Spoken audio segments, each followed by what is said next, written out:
Hey, it's Tucker Carlson. Imagine being a sixth grade boy in the United States right now. What are you hearing at school? What are they telling you on the internet? Well, they're telling you to stop being yourself. Sit still. Stop joking. Suppress your aggression. Share your feelings. Obey. Female qualities are virtuous. Masculine qualities are oppressive. That's the message.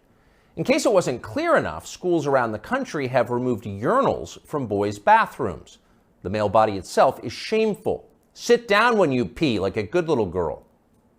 Views like this are often called feminism or woke politics, but in fact they amount to mass conversion therapy, an attempt to change the fundamental nature of people. Nothing like this has ever been attempted at scale. It's one of the most grotesque and destructive experiments in human history. What would it be like to find yourself the subject of that experiment as a boy trying to become a man during the Biden years? Well, you might kill yourself. Many have. You might decide to reject your own manhood and embrace androgyny, or even switch sexes. Girls are better? Fine, I'll become one. Or more likely, you might simply withdraw into porn and weed and video games and give up on your life before it's begun. You might retire at 19, a less dramatic form of suicide. All around us, this is happening. Noticing it is forbidden, but that does not make it any less real. So it's probably not surprising that Andrew Tate was the most Googled man in the world last year. He offers a different vision. Tate is a former professional kickboxer who about a decade ago began posting advice to young men on social media. Tate's view is that men want respect above all. It's how they're wired. In order to get respect, men must become worthy of it. They must become more impressive. Wake up early, work as hard as you can, stay sober, find God, keep yourself physically fit, don't complain. That's his worldview. Earlier generations of Western leaders might have found parts of Tate's message inspiring. Now it's seen as a threat. The media treated him like a criminal up until the day he was officially classified as one. Just after Christmas last year, Tate and his brother Tristan were arrested and thrown into prison in Romania, where they live. The Tates were held without charges for 3 months, very likely with the encouragement of the British and American governments. In June, they were charged with human trafficking. They're now under house arrest until their trial. Are the Tates guilty of human trafficking? We're not their lawyers, but it's worth noting that as of today, not a single woman has come forward to say that she was kidnapped or imprisoned or moved across international borders against her will by Andrew or Tristan Tate. It's also true that in some ways, the charges against the Tates seem inevitable, like they were always going to happen. Accusing a man of a sex crime is the fastest possible way to discredit what he's saying. Days after WikiLeaks revealed that the US government had been spying on its allies and lying about it, Julian Assange was arrested in London for rape. 9 years later, prosecutors dropped the case against Assange for lack of evidence, though somehow that fact was not as widely covered. Is that what's happening here? Again, we don't know. Jeffrey Epstein's dinner partners insist that Andrew Tate is a pervert and a criminal. Maybe they're telling the truth. Either way, we think Tate's views about men very much deserve a hearing. So we flew to Romania to talk to him. We're posting the entire interview here on Twitter because we've been assured it will not be taken down for ideological reasons, as so much of his content has been. The video is long, but if you can, take the time to watch it. Make up your own mind about Andrew Tate. Here it is. So what are you charged with? That's a really good question. I'm charged with being the head of an organized criminal group, which is in charge of recruiting girls to make TikTok videos to steal the money from the TikTok views. Recruiting girls to make TikTok videos and stealing the money. So it's really a financial crime? It looks that way. And it's very interesting because the girls who they've identified to add to the file are saying that we're not victims of anything and this isn't true. But the state believes it's true, and the state thinks that I, as a 35-year-old man, woke up. I was already extremely financially successful. I was already a father. I was already very well known. I had no financial motivation. I have no criminal record. It's not my personality profile, but I woke up at the age of 35 and decided to make girls do TikTok to enrich myself with the pennies that I would earn from TikTok views. So in the United States, I think the belief is that you were charged with human trafficking. Yeah, that's human trafficking, because what you do is you force a girl to work against her will for financial gain. That's human trafficking. And their justification for this is that girls do TikTok. Some girls I know who they found who say they're not victims have TikTok accounts. How do you force someone to do TikTok videos? I guess the prosecutor is going to have to explain that, isn't he? It's a very interesting scenario I'm in, and I'm inside of Romania, so I have to show a degree of respect to the Romanian judicial system. And I have to show a degree of respect to the situation I'm in. But the overall charge is that there's an organized criminal group. There's a group of us. I'm the head of it. My brother is below me. And we use the lover boy method to convince women to do TikTok videos to make money so that we can steal the TikTok money. So there's no, just to be clear, you are not accused of pandering, of pimping, of forcing women to have sex with anybody. No, not forcing them to have sex, not restraining their movement, not stopping them from living a full life, but the fact that we are somehow convincing them to have TikTok. Very interesting. I don't think... But there's no actual... I'm asking you this because I do think it's a widespread belief that you were accused of pimping. Yeah, no, that's nothing to do with any of this case. Absolutely nothing. And it's kind of scary because the crime in itself of human trafficking is a unique one, because they can ignore the statement of the victim. So the girls have come forward and said, this is insane. You've just picked us because we're near Andrew and we're his friends. But the whole idea of the crime is they can say that she's brainwashed, right? She's under duress. So you can ignore her statement. State says she's a victim regardless of the fact that she says she's not a victim. So it's very interesting because the difference between sex and rape is consent, right? Right. But they remove all of that. They're like, nope, you're a victim. No matter what you say, we're deciding you're a victim. And they've chosen them. And of course, these girls do nothing pornographic. They've never had sex with anyone, nothing to do with that. So they've picked TikTok. So it's scary. Imagine you're a full-grown man anywhere in the world today. They can find two girls who have TikTok on their phone, which is every single female on the planet, and they can accuse you of forcing them to take the TikTok money. And even if the girls say they didn't do that, this isn't true, then you're still a human trafficker. But force, what does that consist of? Forcing someone to do something? Are they accusing you of using violence or? No, they're accusing me, and this is the thing, they're accusing me of using the lover boy method, coercing them by being nice. And by the way, these charges presumably are public, so... They're public, and this is extremely serious, but if you actually analyze the overall case against me, they're saying that Andrew and his brother, by being nice men, convinced girls to have TikTok accounts and then take the money. And it's very interesting because inside of the entire case file, there's not a single financial transaction to us for money. What are the penalties? They're extremely severe, 5 to 10 years in jail. And I've already served, coming up now, 7 months in a form of jail. They can only hold So you are essentially incarcerated right now? Absolutely, I'm on house arrest. And that counts as jail. You can only be held 6 months without charge. I was initially picked up, thrown in a cell without charge. And I think the intention of the entire investigation at that point was to find the crime because they had very, very weak evidence. They contacted 2,000 people who know me or knew me. They tried very hard to convince some female somewhere to come forward and say something bad about me. The media machine, which works hands in hands with the justice machine, as you know very well, did exactly that. In fact, they offered bribes effectively. They'd call up ex-girlfriends and say, if you have anything bad to say about Andrew, we can pay you $50,000 for the story. And they tried very hard. They didn't find any evidence of anything. They then released me on house arrest. And then 2 days before the legal limit in which they had to drop everything, they charged me with whatever they had from the beginning, which is very little. And now we have to wait for the Romanian judicial system to analyze the file and, God willing, throw it away. How long did you spend in jail? I was in jail for 92 days in a Romanian jail cell. What was that like? It was certainly an interesting experience. I won't lie and say it was easy. It was certainly very difficult. The uncertainty of it. It's a very uncertain situation to be picked up on just before New Year's Eve and thrown in a cell without charge. And I'm asking different prison guards and different prisoners, how long am I going to be here? One person was like, I've been here 2 years. I was like, have you been charged? He goes, yeah, but I haven't gone to court yet.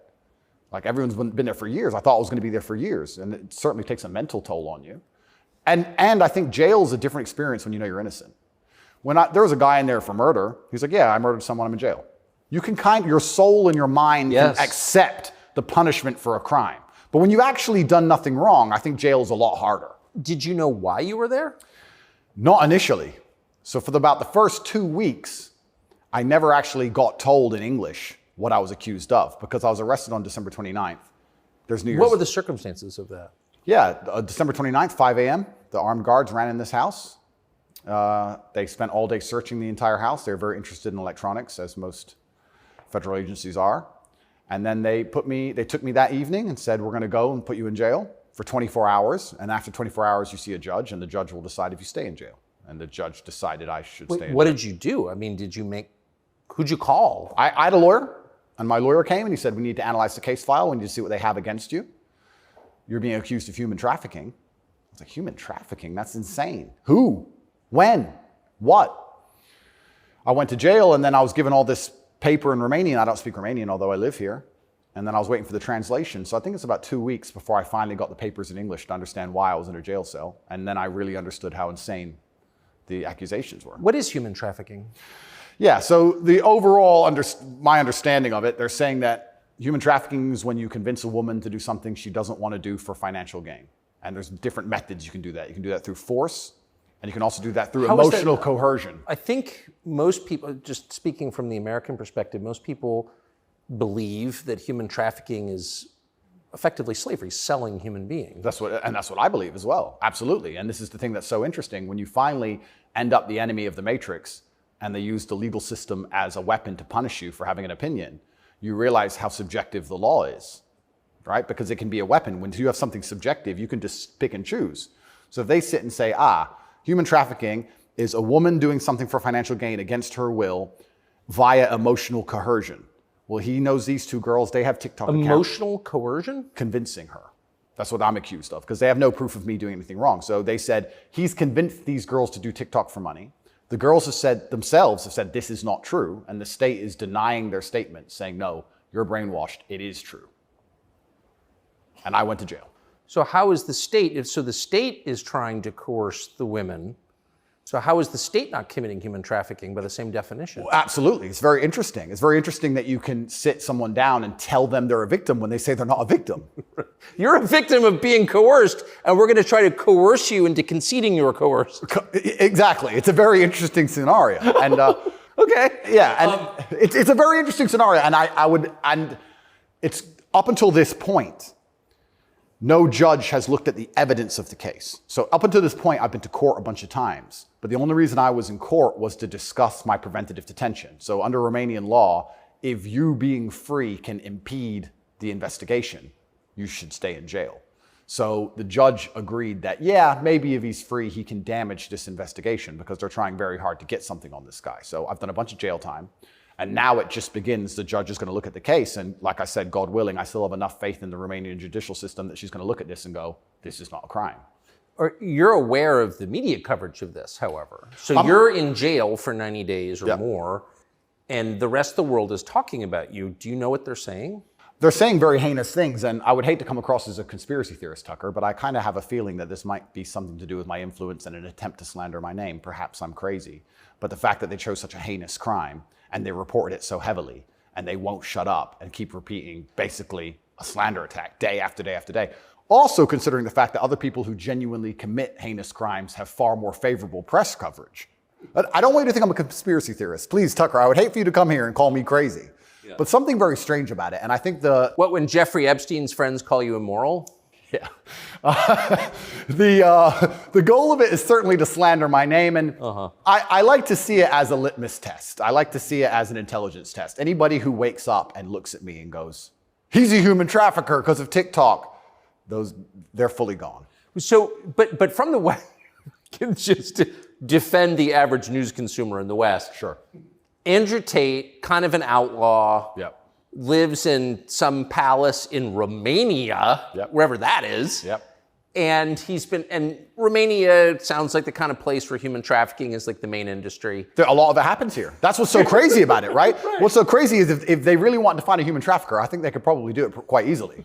But they managed to get me. That's certainly the perception. But it's one of those charges that kind of sells itself. Oh, absolutely. And it doesn't matter if you're found guilty or not, right? You're a human trafficker forever. And but I do think that public consciousness is changing. I think with things like there's been some very large court cases recently involving some very famous people in which women were caught lying, trying to slander men's names for rape and these kinds of things. And I don't think people believe it anymore.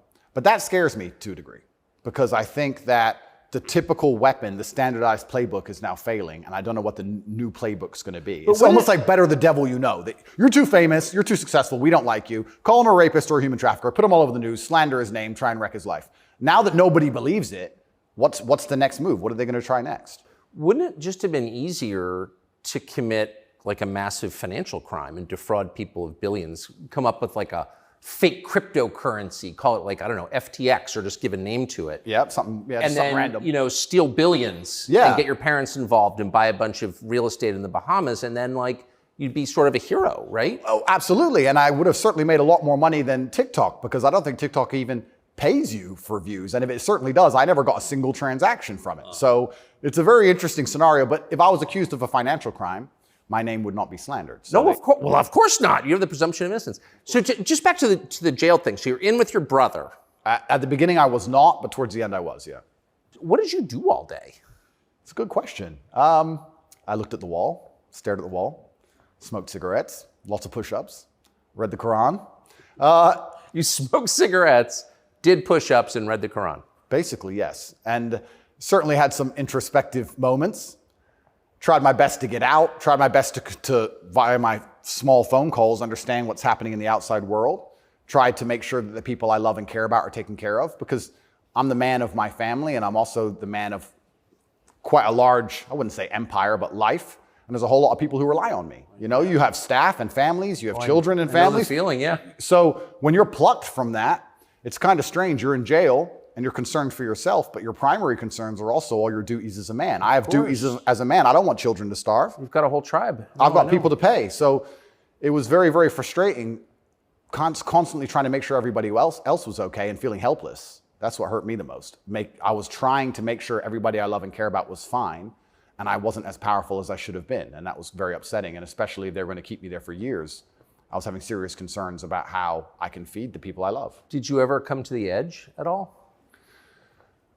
No, I certainly had some days I was less happy than others, but I made sure that my mindset was built in a way that I could always be doing something constructive. And also, I think you get what you give in life. And if I ever felt particularly sad on a day, I would try very hard to make other people happy, because if I made other people smile, I'd feel better. So even the dinner ladies or the prison guards, I'd try very hard just to make people smile. I know it sounds silly. Some of the prison guards, it doesn't. Some of the prison guards were more open than others, but there was a couple prison guards who were ice cold, who didn't want to say a word to me, and were like, "Hey, bro, your hair looks amazing," and he just stare at me like he wants. Shut up. But I just try my best to cheer people up, to cheer myself up, and as a man, all you can do is just find the resolve to continue doing the best you can in the current circumstance. So, what were the other prisoners like?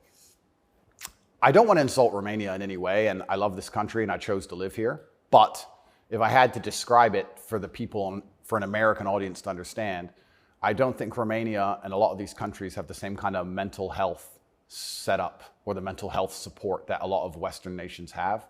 So you end up in jail. So I think there was a lot of mental health problems inside the jail. So it was very similar.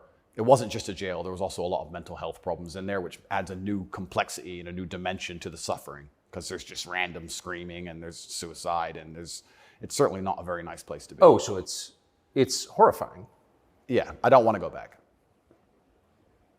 You hear the phrase Romanian prison, and it sounds tough, so it was what you would imagine. It is, and when this process is over, there's a lot more I will say, but I will say the staff were very nice to me, and I want to make this clear. I want to make it very clear that all the staff in the jail were very professional and very nice to me. I would almost say that they believed I was innocent and they understood that I didn't belong there. There was a semi-apologetic vibe to the way I was treated by the guards, if that makes sense. Yes. They understood very well. I don't think anybody, like I said, with a functioning brain believes that me at the age of 35 decided to steal TikTok money and ruin my entire life without financial motivation to girls who say they're not victims of anything. I don't think anybody with a brain. Well, the fact that you're not accused of a sex crime or of violence, which I think most people don't really understand. Yep. And they can look it up. Yep. I mean, but you're not actually accused of rape, Correct. selling anyone, Correct. pimping. Correct. Okay. That right there raises a lot of questions. Well, yeah, and this is the thing that's so interesting because I'm accused of using a method of human trafficking called the lover boy method. So how that would traditionally work is a man would meet a girl, become her boyfriend, take her to another country, turn her into a prostitute, say I love you, like pimping. Of course. But they're saying, because all my conversations with these girls are very nice, they're saying that I use the lover boy method to convince them to do TikTok. And once again, I never made a penny from TikTok, and I have no interest in girls' TikTok's accounts, and I've never made any money from TikTok in my life. So that raises the question. So that right there, I think, I mean, we can let people assess. I'm not, an expert on the Romanian legal code, but that's kind of not the impression that most people have. Okay? And that's the media, who have made that the media have tried very hard to do that. And if I had to estimate, I think that the overall intention was just to throw me in a cell, use the media machine to drum up something real. I think that's what the goal was. So, but what's and I believe that. It seems, obviously. Yeah. One thing, I've never been to Romania before, and one thing I'm struck by is the American presence here. Oh, it's massive. Fully understand that. So there are 3 NATO bases here now. They're bustling because of the war in Ukraine. Yep. One's on the Black Sea, Yep. right below Crimea.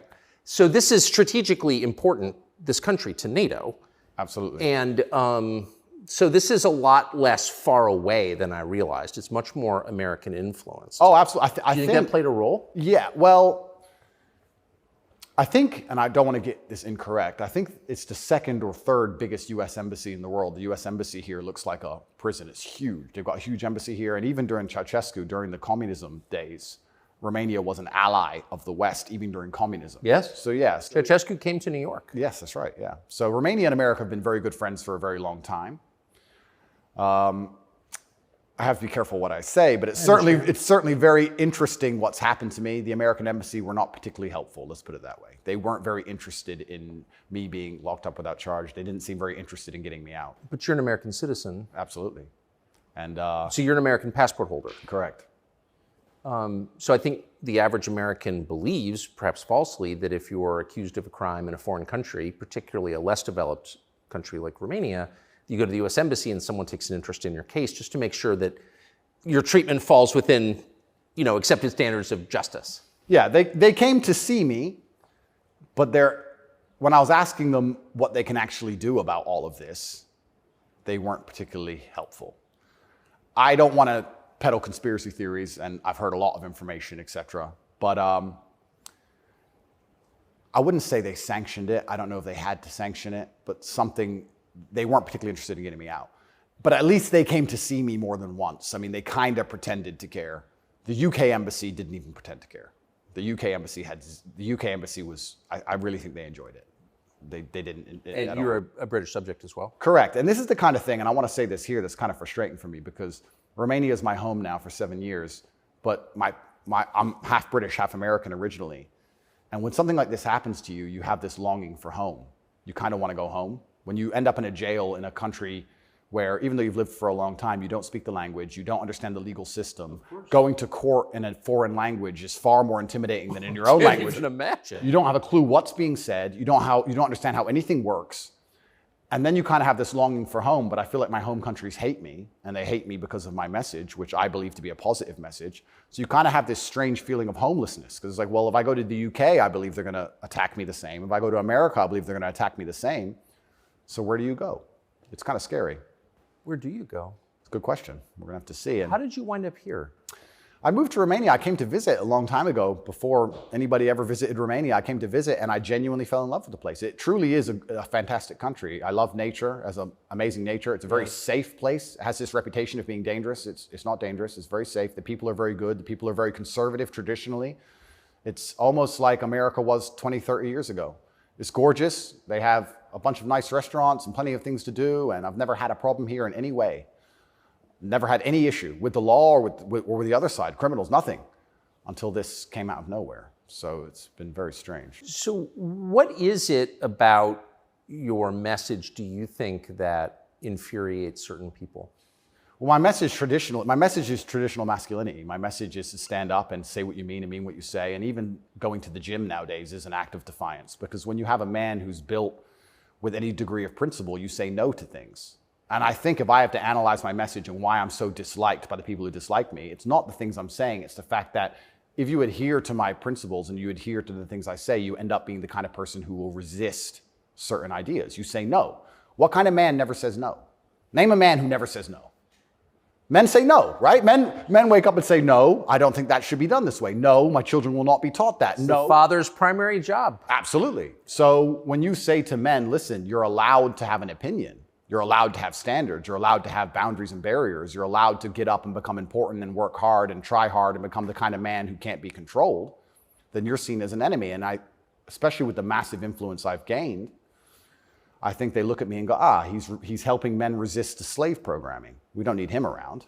We need to empty their brains so we can inject the slave programming and convince men to be eunuchs, because once you're eunuched, then you're not a threat. I think I buy that. Because your message, I'm not the world's expert on your message, but I've seen a lot of it, and it's not explicitly political, actually. No, it's not political at all. And their original attack before this Matrix attack is they weaponized virtue, which is what they usually do. There's no genuine virtue inside of these people. They weaponize virtue. They find a virtue, and they turn it into a bullet, and they shoot at you. I'm sure you know very well. Yeah, I've heard. Yeah. I was a misogynist for the longest time just for saying that men should have standards. If you tell a man he can have standards in a relationship in any way, you're a misogynist. It's actually very interesting because what does that mean to have standards in a relationship? But this is the thing that's so interesting about it, because they've gendered the argument when I never did. I said as a man, you shouldn't have a girlfriend who is a liar and a cheater, and you also shouldn't have male friends who are liars and cheaters. You shouldn't be around dishonest people, yes, male or female. Amen. And they gendered it and said, he's a misogynist. He's saying that men should only act this way with women, etc. I said that men should have standards, and you should have protocols that you're prepared to accept, and you should have hard parameters. And if a woman doesn't want to adhere to those parameters, that's her decision, and it's her prerogative, but you don't have to stay with her. Why should you? What's wrong with that? Well, that's teaching men to say no. They don't want men to say no. So are you arguing that it's better to be with a virtuous woman? I think so, yes. I know that's crazy. No, I'm serious. I mean, that seems I like am, Tucker. I don't want to. That seems like good advice. I don't want to come across as extreme. But yes, I am. And what's actually funny is I really believe most of the things I'm saying were accepted by absolutely everybody 15 years ago, 10 years ago. And now it's public enemy number one. And it's because of the mass influence I have. At one point, I became the most Googled man on earth. At one point. And it's a scary situation I'm in. But if you're arguing that it's really important for a man to find a good woman, a decent woman, an honest woman, that's the truest thing that's ever been said. I Absolutely. mean, that's the most important thing any man can do. I mean, I can just tell you firsthand. Oh, thank you very much. Married 32 years, that's the most important thing. And you think saying that angered people? Absolutely, because I'm arguing the only way to do that is via masculine excellence. I'm saying in the world we live in today, it's hyper-competitive. And if you want to be the kind of man that has the choice of women to choose a good one, you need to be an excellent man. It's no longer acceptable for you to just be an average Joe or below average. You have to get up and you have to work hard and you have to be smart and interesting and you have to be charismatic and make some money and be in good shape and you have to try very hard. And unfortunately for them, if you follow that path as a man and you become successful in those realms, you end up being the kind of person who resists enslavement. You become the kind of person who wakes up and says, no, I don't believe in that. That doesn't make sense to me. I can't imagine a better message than that. If you want a good society. So then you have to argue and sit and say, do these people want a happy, functioning society or do they want something else? What do you think? I think that I would never kill myself. And I also... Just throwing that out there? And I also think that when you want to conquer a society, you kill the military-age males. That's what you do. That's the first thing they've ever done. They walk in and all the men have to have their throats cut. They can't perhaps do that, but they can certainly cut your balls off. And then you can't resist. And I think there's certainly a movement to ensure that there's very little resistance left inside of the number one demographic which is required to resist oppression, which are military-age males. And they don't want those kind of people waking up with any kind of self-respect or standards or to say, no, I don't accept this. I do not need a ninth injection. They don't want that. They want you to sit and say, I don't need it, but the news said so, oh well. So in the one interview that you and I did, you had a line that I've been thinking about ever since. I thought it was so interesting. I never thought of it before. You said that a lot of people went along with the vax and that you didn't judge them because facts change. But now that we know that a lot of what we were told was wrong and some of it was a lie, it is a requirement of your own dignity, of your own self-respect to say so. Completely. And people should apologize. I really do believe. And I have nothing against the people who fell for the propaganda, fell for the programming, and took the vaccine. Yes, I agree. Fine. But you should wake up and say, I was fooled. I've learned my lesson. I will not be fooled again. But if you were fooled by the MSM and took the injection and you continue to be fooled and you've not self-reflected and you've not realized that they lied to you the entire way and you now believe the new bunch of lies that are all over the television, then there's something wrong with you. Or you don't care that you were lied to. You don't care that you were lied to because I think a lot of this is actually genuinely cowardice. I think it's a very easy worldview. The life is easier if you accept the news tells the truth. Yes. Everything they want me to believe is true. Everything's nice and simple. Good guys, bad guys, doop-de-doop-de-doo. And if you want to actually wake up, it takes a degree of bravery because then you have to destroy your entire worldview, everything you've ever understood and everything you're told, and you have to really look at the world and go, oh, this is a mess. And that takes bravery. And once again, that's why they don't want men to be brave. They want you to sit there and go, oh, it's easier if just, CNN said, so it must be true. And it's cowardice. And they're trying to instill cowardice in all of us. That's what they're trying very hard to do.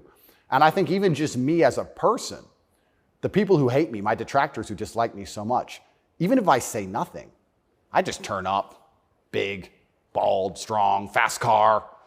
It's just me. I'm like the enemy to them because I symbolize men who don't comply. And not don't comply in a negative law-breaking way, but don't comply if we don't agree with that or we don't see common sense in that, we're going to politely decline. And that's simply not allowed.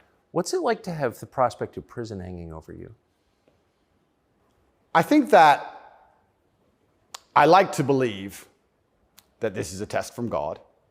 I like to believe that if you become the most Googled man in the world for saying that you have mental resilience, that God is going to make sure you don't have that degree of fame without testing you.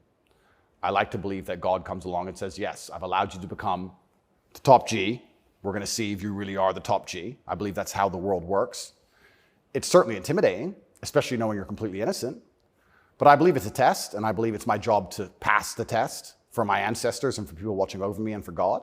And I think I have to do the absolute best I can possibly do in the scenario and the circumstance, regardless of whether I win or lose. I still believe I'm going to win because I've seen the case file and I've seen that no laws have been broken. But even in the very unfortunate circumstance that this matrix attack goes deep enough to throw me into a jail cell, I think I should handle it like a man. I think I should stay and finish the process, and I should walk with my head held high and suffer as much as I need to suffer to stick by my convictions and know that I'm an innocent person. And I refuse to break. I refuse to cry. I refuse to be depressed about it. I'm going to wake up and I'm going to smile regardless. And regardless of what happens to me, I want everyone to know that, one, I would never kill myself. And two, I think that as a man, there's always going to be a degree of pain and suffering in your journey. I don't think you're ever going to become a successful man or be good at being a man without pain and suffering. And there's many times in my life where something terrible happened to me, and at the time, if I could change it, I would have. But retrospectively, you kind of look back and go, you know what, that was formulative for me. That's right. That is what God decided I needed to become who I became. So all of the pain and all the suffering I've ever gone through in my life ended up, in the end, building me into the person I am, and I'm proud of who I am.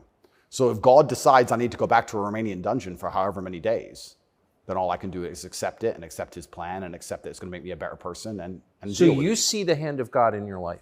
Absolutely. I think that he is the best of planners. And like I said, if you retrospectively analyze all the times in life you wish you could have changed things, yes, he knew better. And I'm going to have to accept that. When did you conclude that? I guess I always kind of knew. I was atheistic for a while when I was younger. But as you get older, you start to look at the world and understand that the thing for me was actually, I guess, a scientific principle. It was Newton's law of equal and opposite force. If there is evil in the world, and I'd like to think we both agree there certainly is, yes, there has to be an equal and opposite force, which is good. And I would like to think that that is God. Even the idea of God as a notion, even just as a concept, if that idea of God resists evil, then God is real.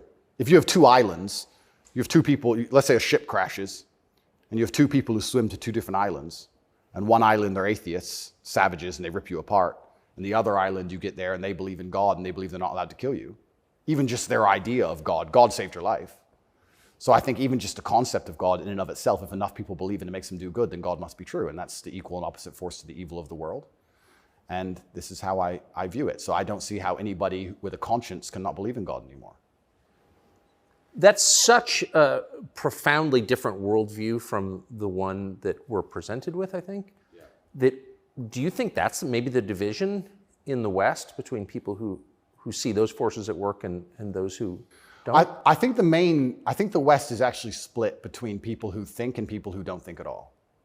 I think the people, there's no such thing as these two opposing worldviews. I think people believe there's worldview A and worldview B. I disagree with that. I think there's worldview A, the good guys, which are primarily people who do believe in God, do have parameters, do believe in standards, do believe in self-respect, do know how to say no.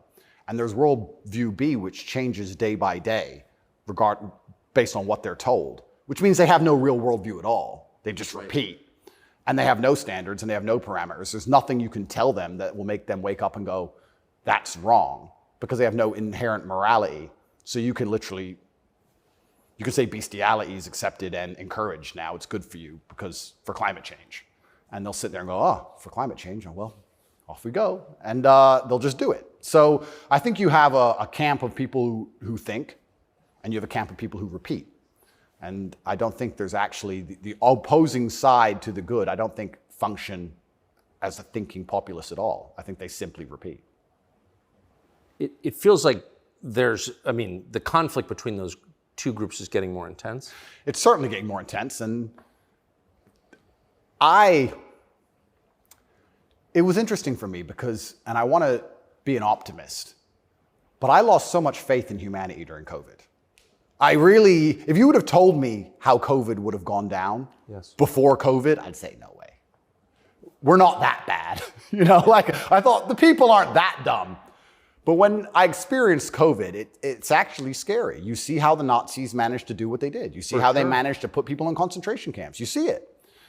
And I had a very unique view of COVID because in the first days of COVID, when people were falling over in China and the Italian hospitals were overrun, at the height of the panic, when most people believed, because it was the very beginning, early stages, my brother and I had a very logical conversation and said, we're two military-aged men in very good physical condition. If we die of this, the world's over. If it can kill us, it's zombie apocalypse. So why are we going to live in fear? So we found the only two countries that were open, which were Sweden and Belarus. We had just been to Belarus. This is before the Ukraine war. We'd just been there. We decided to try Sweden. So for the first 3 months of COVID, during the height of lockdowns, when Florida was closed, when it was I remember. Yeah, when it was the craziest lockdowns globally, me and Tristan are in Sweden in absolute freedom. They had no restrictions, no masks, no vaccine passports, no social distancing, nightclubs are full, restaurants are open, perfectly complete normal society. Nobody talks about this anymore. Nobody talks about, wait, Sweden never did a thing. Everything functioned perfectly fine the entire time. And they don't have it. Where's their illness of their winter of severe illness and death? Yes. They never had one. It's a cold country, never had one. So we were living in Sweden, living completely normal lives, seeing the internet and seeing this insanity. And we're like, well, surely if we just put up a few videos of us partying in Sweden in nightclubs, this will wake people up. People ignored their own eyes. That's the scariest thing about everything, is that they can get to a level where, with the media machine, where people will genuinely ignore their own eyes. I don't understand how you can get people so brainwashed that they will see that the sky is blue, and then they'll watch that the sky is green, and then they'll look at it again and go, the sky's green. It's crazy to me, but COVID proves they can do that. And that's why the war is getting so intense, because the principled people are saying, how can you still believe in the things that you're saying? Here is all the logical, empirical evidence that that is a lie. But these people are ideologically brainwashed, and they don't want to take enough. They don't have the bravery it takes to wake up and accept that they're being lied to. So they'd rather just, to the end of time, repeat what they're told. And it becomes more and more intense as it becomes more and more ridiculous. That's so scary. As it becomes more and more ridiculous, the more intense both sides get. Yes. Right? So what the future holds, I'm not entirely sure. But I like to believe, even my current charges, I found solace when I was in jail, that the thinking people are looking at this going, something about this doesn't seem right. Well, I mean, it is a little bracing. I mean, when I discovered, I was sympathetic to you already. Yeah. But, a man's accused of human trafficking. It's worth finding out what he's accused of. Sure. And when I discovered that there was no actual human trafficking charge, that's not actually human trafficking. I don't care what you call it. Yep. You weren't even accused of buying and selling anyone. Then the next conclusion you inevitably reach is they don't like the guy, they don't like his views, it's fine. They're going to send him to jail for that. Yep. That does seem like an escalation. Absolutely. But if they don't like your views and you're inspiring millions of people to resist slave programming, you become a threat. Like, they discuss me. But you can't send a guy to jail because you disagree with him. You shouldn't. But even before I went to jail, the members of parliament in the UK were talking about me and what a dangerous role model I am for young boys. So they launched this initiative inside of British schools to ban me. My name can't be said inside of any British school. And members of parliament were standing up in parliament saying, Andrew Tate is dangerous. He's encouraging young boys to have misogynistic views, because I'm literally telling young men to go to the gym and to stand up for themselves and believe in themselves and believe in something. And by extension, you look at some of the sexual education books these children are being given, which I believe at age 9, I don't think a child needs to learn about anal sex or any of these things. Probably not. Yeah, probably not. So they're pushing that to the children, but I'm banned. Well, they're also pushing weed and video games on boys. Oh, completely. And you can listen to rap music about killing people all day long. And there's a whole, and Lil Nas, he can have sex with the devil in his music videos. That's fine. But I'm dangerous for saying go to the gym. And once I realized what was scary to me is, I said this to my brother. I said, once the parliament's discussing you, you're basically considered a national security threat at this point. You're a threat to national security at that level. And then all bets are off. Right? What about the UK? So the UK has become more authoritarian than anywhere in the Persian Gulf. Correct. How did that happen? Yeah, and it's, like I said, it's very interesting because people still, the people in Camp B who don't think, a lot of them believe that the law is fair. I've had people say to me, oh yeah, what they're doing to you is garbage. You need a lawyer. So yeah, I do need a lawyer, and I do have a lawyer. Thank you. But it's not that simple, unfortunately. You know, the law is very subjective. And if they want to attack you with it, they're going to do a very good job of attacking you with it. And that's what the UK does. The UK have these laws which are extremely subjective, and they can use it as a weapon to basically silence anyone they decide. But or why? hurt anyone they decide. England is the birthplace of free speech, of habeas corpus, of kind of framework of liberal democracy that we thought we believed in. Yep. And now it's a country where people are arrested for praying. Well, what happened? Good question. And there's a saying that I heard, and I don't know who said it, but he said that a sick country adopts laws like a dying man will try medicine. And I think that the UK is failing in real time. If you look at it in any metric, whether it's living standards, whether it's crime rate, any metric you can measure the success of a country by, it's fallen off the cliff. It's becoming more and more expensive to live there. The education system's gone down the pan. London is the stabbing capital of the world. You're not safe to leave your house. So their answer to this is just more and more and more laws. And unfortunately, as they do that, they're not even intelligent enough to actually attack the people who are doing genuinely bad to the world. They just make more and more authoritarian laws, and they end up using them to attack the people that the government doesn't like. And I ended up being one of them. And I think Europe in general has problems. If you look at France as we speak, I think it's on fire, isn't it? Most of it? It is. Yeah. So they have issues, and their answer, what's a government's solution to anything? Law.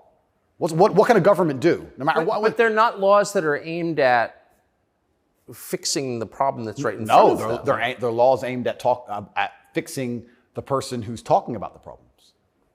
So why don't you get rid of the guy who tells everybody? Isn't that easier? Tucker? Why fix any of this? If we just shut him up, they won't know. No, but that's like responding to a heat wave by breaking your thermometer. Completely right. That's the plan. It's insane. Plan 1 is to break the thermometer. We might deal with the heat wave a bit later. But get air conditioning. No, let's break the thermometer. For now, there's too many people talking about the heat wave. So let's just break that. And then later on, maybe when we have time, we'll do something about the actual issue.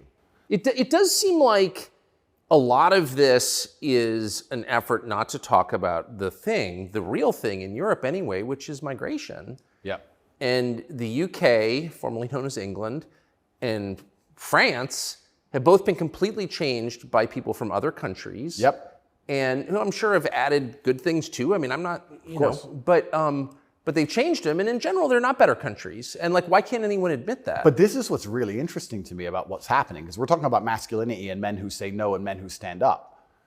But there has to be balance. right? Yeah. Everywhere in the world, there has to be power balances. If there's not a balance in power, there's going to be a vacuum, and that's going to be filled.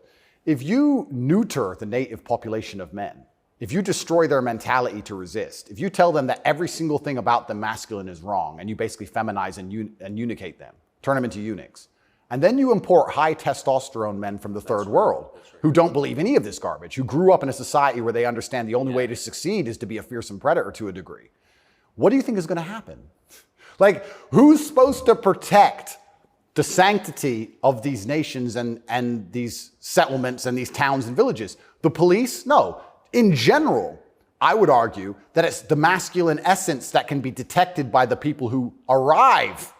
I guarantee if you were to put a bunch of these migrants in Sarajevo or Moscow, they behave themselves. Oh, but yeah. I have a feeling they just look around and go, not today. But when you neuter the native populace, then it's like, well, there's a power vacuum. And when there's a power vacuum, what do we expect to happen? So that's what are the French going to do about it? What's your average Englishman going to do about it? Nothing. And that's the thing. And that makes you wonder, is this purposeful? Like, why these two actions of neutering the native populace and importing these high testosterone third worlders are so at odds with each other. Is this purposeful? I'm not sure, but has anyone considered this? So yeah, it's interesting because you talk about these are huge and intentional trends, and I mean they're historically transformative trends. Yeah. They're a big deal, and so they're probably not happening by accident, right? There's got to be some intent. How could there not be? That's right. And how do they expect all of this to end? And this is exactly what's happening with migration. The problem with migration specifically is that there's no native masculine populace to enforce any degree of culture or boundary or parameter. And like I said, I would argue the point. And I've been to Sarajevo and I've been to Moscow. I've been to these places and I've seen there's a whole bunch of migration and everybody seems to just behave a little bit differently. And I think that's because people understand that men live here. That men live here. Yeah. If you turn up in someone's house and their house is pristine, you're probably going to take your cup and you're going to go put it in the kitchen. But if you turn up in somebody's house and it's a fucking mess, and nobody respects the house and nobody cares, and the man is drugged out of his mind, half asleep on the couch, what are you going to do with your cup? You're going to leave it there. You don't give a shit. If you turn up to the Western world and look at it, then you're going to hit on his wife. Absolutely. So what do we expect to happen in these scenarios, right? And it is purposeful and it is scary that even me just telling men to go to the gym is seen as an act of defiance to the point where I have to be punished. I must go to jail. I must be silenced. The thermometer must be broken. If at the end of all of this, no matter what happens, do you plan to stay in Romania? I love Romania. I love this country.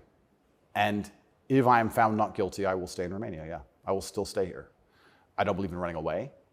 I also believe, and perhaps this is... Yeah, I didn't even want to ask you that because you've got a legal case pending, but I mean, presumably you're rich enough to run away when you haven't. Correct. I'm not going anywhere. I think if I was anywhere in the Western world, this would have happened to me. I don't think this is Romania's fault. Let's put it that way. I don't think this is Romania's fault. I think if I resided in Switzerland or France or Italy, the same thing would have happened. Yeah. From knowing what I know.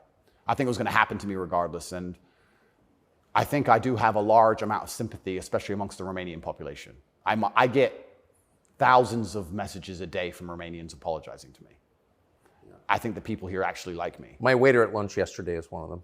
He wanted you to know, yeah. Oh, amazing. This is what I mean. Everyone understands what's happening. My problem is not with Romania. I don't hold any personal grudges against Romania. I think that this Matrix attack was going to come to me. Basically. What is the Matrix? Good question. I guess some Americans call it the deep state, but I like to look at it in a more global way. When I say the Matrix, I think there are certain agendas which are being pushed. I think the media machine and the judicial systems of the world work together hand in hand. I think the goal is to control people's minds to a point where they don't discuss anything that's important. The reason I use the Matrix is because I've watched that movie a few times and it has so many similarities to the... Have you seen the movie? No. You've never seen the movie The Matrix? No, I don't watch any movie. I don't want to talk about it on camera. No, I'm very dyslexic and it's hard for me to watch video. Got it. Honestly. Understood. But there's so many similarities, and the basic premise is that humans' minds are controlled and put inside of a false reality so that their body heat can be manifested for the machines. And I don't think it's much different to reality. Our minds are controlled. We're put in a false version of reality. We're told things aren't true. We're arguing over things that don't matter. We're observing a false version of events. And the goal of it is just to distract us long enough for our bodies to be used for the machines, the soulless. And I think it's pretty similar, striking similarities. And even then, there's a bunch of other similarities which are difficult for me to explain. You haven't watched the movie, but there are agents inside of the Matrix, and the idea of the agent, the purpose of the agent is to make sure that nobody understands how the Matrix really works and to wake anybody's mind up. They want to keep you asleep. And any person can become an agent at any time. If they're not unplugged, if their mind is not free, they can become an agent, and their job is to keep you asleep. And you see agents all the time. COVID awoken me to agents. When I would sit and talk to somebody and they seemed perfectly rational and normal until I mentioned COVID, and then they'd fully change. No, it's dangerous. No, what do you mean? What do you mean? Are you crazy? My grandma got sick. And they became an agent instantly and started repeating the news to me. And I was like, your grandma got sick. How old is she? 97? Interesting. Oh, I better lock myself in my house then.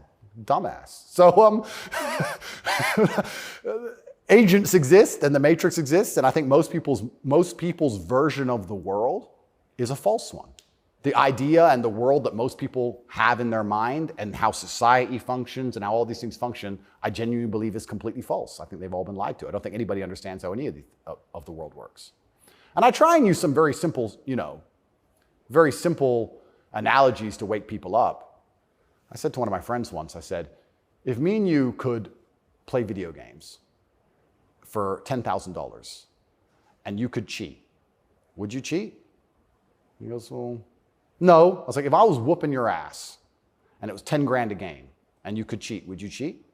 He goes, yeah. I was like, all right, so you accept that people cheat to win in a video game for a menial amount of money. You think they're not going to cheat for something that matters? Yeah. I think this they're not going to cheat for something important? You understand what I'm saying? Oh, yeah. Yeah. So, how about to get the most important job in the world, President of the United States? I would never kill myself. I mean, people kill each other over insurance fraud. You don't think, right? Yeah. Yeah. So when you actually understand how the world really works, what was really interesting? I remember there was this big military coup in, was it Myanmar or Burma? One of these, there was a big military coup like a year ago or something. And nobody really cared. They mentioned it on the news a little bit. And I looked at it and I looked into it. And they were talking about how the two political parties were almost 50-50. And then in the 90s, something changed. And now one political party just smokes the other one. And the military took over to restore democracy and all this stuff. It was very interesting, the voting machines they used. Really interesting, something to look into. A lot of countries like that. Philippines, also true. Why do you think support for the war in Ukraine, support for Ukraine's side in the war against Russia, support for a war against Russia in the West, is kind of the bottom line issue for the people who run the US government and for the American media? Why? I mean, I guess you could argue about it, but there isn't an argument about it in the United States. There's a position, and anyone who doesn't hold it is attacked and punished. Why? Why is that so important? Well, the first thing I think we should all do is I think we should all give Putin credit for curing COVID, right? Because when his invasion happened, COVID went away. So thought about that. Think about it. It's almost to the day. So we have to give him some credit at least for doing that. He may be the bad guy of the world, but at least he cured COVID for everybody, nearly instantly. Fair. Thank you, President Putin. I, up until this point, never really commented too heavily on politics. Yes. But I understand very well, I like to believe what's happening with Ukraine and Russia. And what I will say to the people who are watching this at home is that if you are naive enough to believe that there are good guys and bad guys in wars, and it's as simple as good and bad, and that the bad guys are crazy and the good guys want freedom, then you need to do a little bit more investigation into what's really happening. And when you look at the vested interest of any country or any person... Can I just ask you to pause and just comment? That's the truest thing, what you just said. That is and anyone who doesn't understand that should shut the fuck up. And I mean it. Having seen war, anyone who's telling you that it's Churchill versus Hitler is an idiot. Well, I'll give you an example. When my father was still alive, Excuse me. Yeah, no, it's true. When my father was still alive, my father died 6 or 7 years ago. I was a lot younger. The war in Afghanistan was going on. He died 6 or 7 years ago. How old was he? 56. Oh gosh. Yeah, he died. But the war in Afghanistan was going on.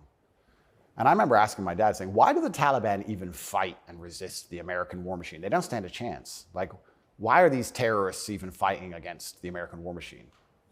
And my dad said, they're fighting for their way of life. They want their wife, and they want their children, and they want their society and their language, and they don't want pride flags, and they don't want American bullshit, and they don't want to be told what to do. And they're fighting to be a culture and be a people which is independent in and of itself. Like, they're not the bad guys you think they are. They're people who are like, why are you here? What do you want? We don't agree with that. That's against our holy book. Fuck off. Right? So even there's no such thing as good and bad in any war. And people. Who is your father? My father was a chess master.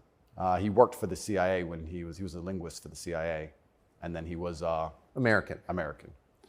He was discharged, and for a story I won't tell, but he was a chess master, and it's very interesting. I encourage people to look at his Twitter.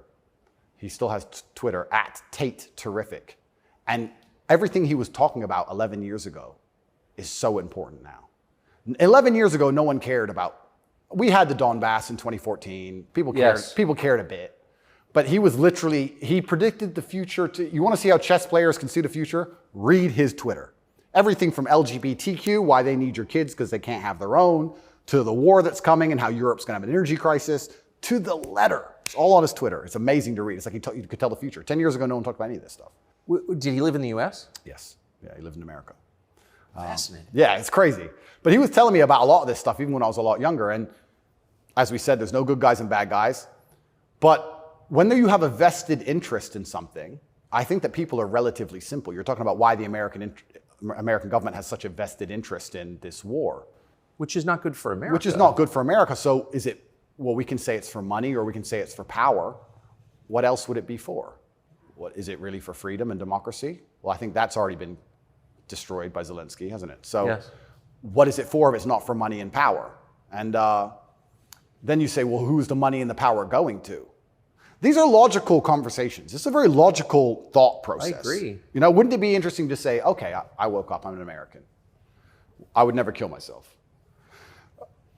I woke up, I'm an American. Why does America care? Well, I guess it's for money or power. There's no other reason. Okay, well, America wants to be a rich, powerful country. That's fine. Is the money and power going to America, or is it going to a select few individuals? Are those select individuals interested in me and my life? Do they care about benefiting me? Do I need to support the power grab of these select few individuals? Is that going to be a smart move for me to make, for me to have the best possible human experience? Like, this is a very logical thought process. Yes. People don't seem to think anymore. They believe that there's a good guy and there's a bad guy, and one team's completely good and one team's completely bad. One team's crazy. They often use the word crazy because to be completely bad, you have to be crazy, right? So you're crazy, he's crazy, just for no reason. Reasonless. It's insanity. I don't know if you saw Lukashenko with the BBC. Did you ever see that interview? No. Oh, brother. Please watch it. The way he destroys the BBC. I thought I did the best job, but I take second place. Amazing, amazing. But yeah, and you just have to be critically thinking. And then after you're critically thinking, you have to be brave enough. And this is the real pandemic of the world, is cowardice. You have to be brave enough to look around you and realize, everything was a trick. Everything was a lie. But why not be a coward? I mean, it's just a lot easier, right? Well, it used to be. This is the thing that's interesting. I would actually argue in the 1950s and 60s, if you were to agree with every single narrative and obey every single law and do exactly what you were supposed to do and pay your taxes, etc., you'd at least get a wife who respected you. You'd at least have children who could go to school without being indoctrinated to a degree. Yes. You could have a nice house. You could have a pickup truck. You could have a pretty good life if you just followed the rules. Yes. I don't think that's true anymore.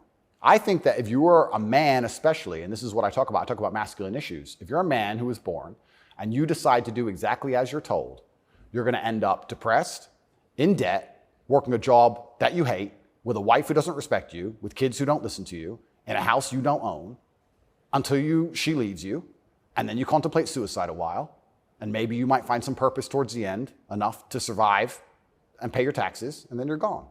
I don't think a man who just follows the programming is going to find any happiness. But they don't care. Why would they? They have no interest in masculine happiness. This is another thing that's very interesting. They talk about men's mental health all the time, especially in the UK. I'm not sure about America, but in the UK, they had this big drive for men's mental health, saying that men commit more suicides. A lot more.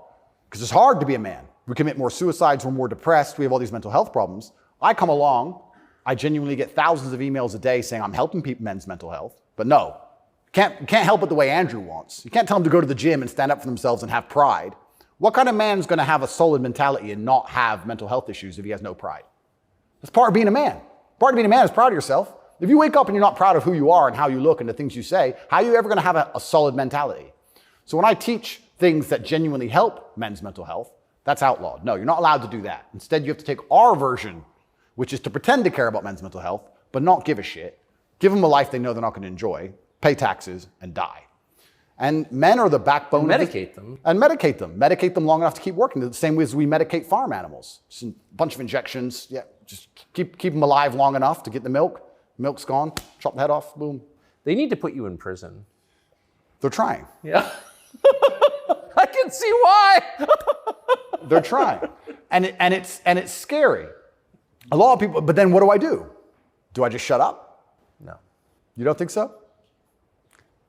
No, you can't shut up. I mean, because in the end, your self-respect, your dignity is the only thing. That's right. And this is what people don't understand. People say, Andrew, why are you fighting this war? And they don't understand that war is certain.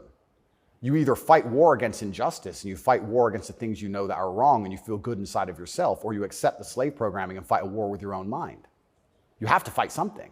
Yes. I can shut up and believe what I'm told in the news, but then why am I so unhappy all the time? Why am I depressed? Why does my life suck? Why does my woman ignore me? Why do my children not respect me? You're fighting a war, then you're fighting a war with your own mind.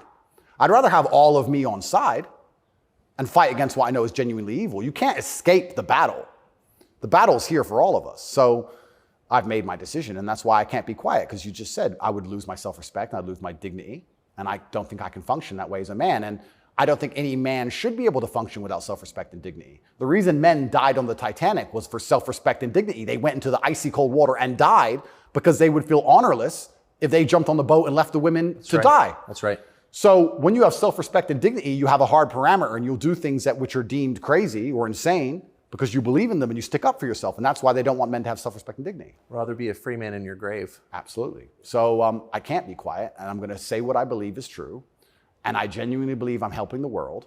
I think that any young man who is a follower of mine, I will argue there's no influencer on the planet besides me who is genuinely benefiting their life. I know you're not big on the internet. I look at these other streamers and these other influencers. They play video games all day. They smoke weed on stream. They talk garbage. It's a bunch of drama back and forth like girls. I'm the only influencer or streamer who's genuinely talking about making money, because you need to have money to escape the matrix. It's very hard to resist enslavement when you have to pay the bills. Getting physically strong, because a strong body is a strong mind. Standing up for yourself. Self-motivation. All these things. I'm talking about genuinely positive things. Very few people are.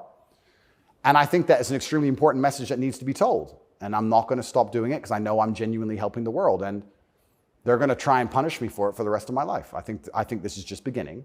And I think when I beat this case, which I believe I will beat, I think something else is going to come. And it's kind of scary because I am a little bit afraid and a little bit intimidated by the incompetence of my enemy, because their standardized playbook is now failing in real time. The standardized playbook is the media attack, the lie, and it's not working anymore. And it got me a little bit worried about what the next move is. You used to just be able to lie about a guy all over the news and you win, right? But now it's like, shut up. So now what? I don't know. And that's what's kind of scary in my scenario, because nobody's going to believe any of the crap they print about me. Nobody believes it. Nobody believes it. Whenever I do an interview with the Matrix media, nobody believes it. They have to turn the comments off because everyone in the comments are just ripping them apart. Well, you do seem very sad on the verge of killing yourself, are you? Absolutely not, really not. I never would. And that's what you said that. I know. I have to keep saying it. I have to keep saying it because it's scary, right? But I believe you get 3 lives. I think they cancel you initially. And then when that fails, they try and put you in jail without a reason. And if that fails, there's only one option left after that. That's right. So I'm in a very scary scenario. But I guess the same as the men on the Titanic just couldn't get on the lifeboat. I just can't stop saying what I believe to be true. If a young man comes to me and says he's depressed, I'm going to tell him how to become a kind of man who's proud of himself. And if that makes him the kind of person that resists slave programming, I'm always going to be public enemy number 1. You've said depression isn't real, or it's not, as the way we describe depression isn't accurate. What do you think of depression? When I say depression isn't real, that really upset the world, especially the liberals, because they all live on medication, right? When I say depression isn't real, I'm saying that because I don't believe in things that can take away power from me. If I believed in depression, I would have been depressed in jail. But I can't be depressed if I don't believe in it. If you don't believe in ghosts, how can you be haunted? You have two people in a haunted house. One believes in ghosts, one doesn't. There's a knock in the night. One wakes up, calls an exorcist, is terrified, looks for a ghost. The other guy doesn't believe in ghosts. Knock in the night, goes back to sleep. It's the belief in the ghost that gives it the power. If I don't believe in depression, I believe in feeling depressed. Sure, we're humans, we have emotions. Sometimes we feel depressed, sometimes we feel happy. I don't believe in the idea of becoming a depressed person who has depression. I don't believe in that. I don't think that's possible for me. So if I don't believe in it, how can it happen? I don't believe in depression. So why would I not adopt the mindset that makes me the most capable predator I can possibly be? Why not adopt the mindset that makes me as competent and as fearsome as possible? If you have to install software in your own mind, why would I not install software that makes me capable of not only driving a Bugatti and flying on private jets, but sitting in a Romanian dungeon covered in cockroaches? I need to be able to do all of it. So why would I believe in something that made me incapable? I don't believe in depression because I think that even the belief in and of itself, when you feel depressed, you'll start to consider, maybe I have depression. Then you go see a psychiatrist who tells you you have depression. Then they want you on pills. It's the belief that goes down the spiral. If I feel sad, I go, I'm depressed today. I'll be fine tomorrow. So why, I suspect you're right, or what you're saying is pointing toward truth. That's my personal view. But even if I disagreed with you, I disagree with you. Why is that so offensive, what you just said? Well, that's what's interesting, because when I said depression wasn't real, the number of people who would attack me defending depression, this is what I didn't understand. Right. You say depression isn't real, but depression's ruined my life, and it's super real, and it ruined my life, and I lost my marriage. I'm like, if I told you it wasn't real, you should be coming to me saying, tell me how it's not real. Please help me with my depression. Why are you trying to convince me that it's real? Why are you sticking up for it? And why are you defending depression? And why would I adopt the thinking of someone who's sad? Why would you're going to convince me to take your worldview. You just told me your wife left you, you're fat, and you want to kill yourself. And you want me to sit here and go, with my perfect life, and go, you know what, I want to think like this guy. You're out your mind. I don't believe in it. And because I don't believe in it, it's made me the kind of person who can't become depressed. And the reason they don't like me attacking that is because depression is a fantastic way to subdue a population, right? If everybody's depressed, it's hard to have a revolution. You're depressed. Oh, they've locked us all in our houses. I don't want to go outside anyway. I'm sad, right? So depression's a fantastic tool of population control. They have no problem with you being depressed. They have a problem with you being the opposite, principled and energetic. No, you don't want principled, energetic people. That's a problem. A bunch of depressed people, easy. If you had to invade a country, would you rather the opposing army be principled and energetic or depressed? I'll tell you, I would not want to be invaded by a cheerful army. Absolutely. That's scary. They're having too much fun, right? You want them all to be depressed. So a morose army is easier to defeat. I agree. Absolutely. So depression is a defended idea. You're not allowed to even talk about it. You're not allowed to help people get out of it, right? They like the idea of a depressed population. And this is what I say to people. Now, I'm not stupid. I understand like PTSD is real. I understand mental health is real. I'm not saying that, but I say if you're an 18-year-old boy or 18-year-old man and your life is pretty much okay, bacteria didn't steal your eyesight, which could have happened. You never had a car crash and lost both of your legs, which could have happened. You're actually very fortunate. And you wake up and you say, I'm depressed. I think you're an idiot. I don't think you're depressed. I think you've been psyoped. I think you feel a little bit of depression and you can fix that by changing your life. I think if you became rich and strong and smart and successful and you worked hard and you dedicated yourself and you were motivated and you tried your very, very best to become excellent, you probably wouldn't feel depressed anymore, which means it's not a disease, is it? So why would you, the only reason you're even saying you have depression is because you believe in it. So you're arguing for cause and effect. You're saying if you live a certain way, you're going to feel a certain way. Absolutely. And I also would argue that I think we've evolutionarily, even though I do believe in God, I think that we've designed ourselves and the human has grown into a way where if you feel depressed or sad, I think that's a fantastic trigger or a warning signal to do something. If you were to say to me, Andrew, you have to complete this monumental task. You have to conquer the world. I would say, okay, but I need a emotional motivation to do that. I need to be unhappy having not completed the task. I need to be uncomfortable, right? If you're uncomfortable being out of shape, you'll get in shape. If you're happy being out of shape, then you're just going to stay out of shape, right? So if you feel a degree of uncomfortableness inside of your mind, I think it's just your mind telling you that something about your life needs to change. Yes. You need to get up and change something. Guys would say to me, I'm depressed because I'm fat and I have no girlfriend. And I'd say, no, you have no girlfriend and you're fat and that's why you're depressed. If you go change those two things, you'd probably be surprised that your disease goes away. I had another guy say he was going to kill himself. I said, listen, it's back when I used to reply to my emails when I was smaller. I said, make me a promise, get a six-pack first. Of beer? I said, get a six-pack first, get in fantastic shape, and then do whatever you want. Didn't want to kill himself once he was in fantastic shape. So he did it? Yeah. I have the before and after. I'll put them on Twitter. Kind of interesting that, isn't it? So how are we going to say we have this disease, which is cause and effect? How are we going to say we have this disease where there's something wrong with you as a man, you have a disease because your life sucks? I don't think that's true. I think that your life just sucks and you should change it.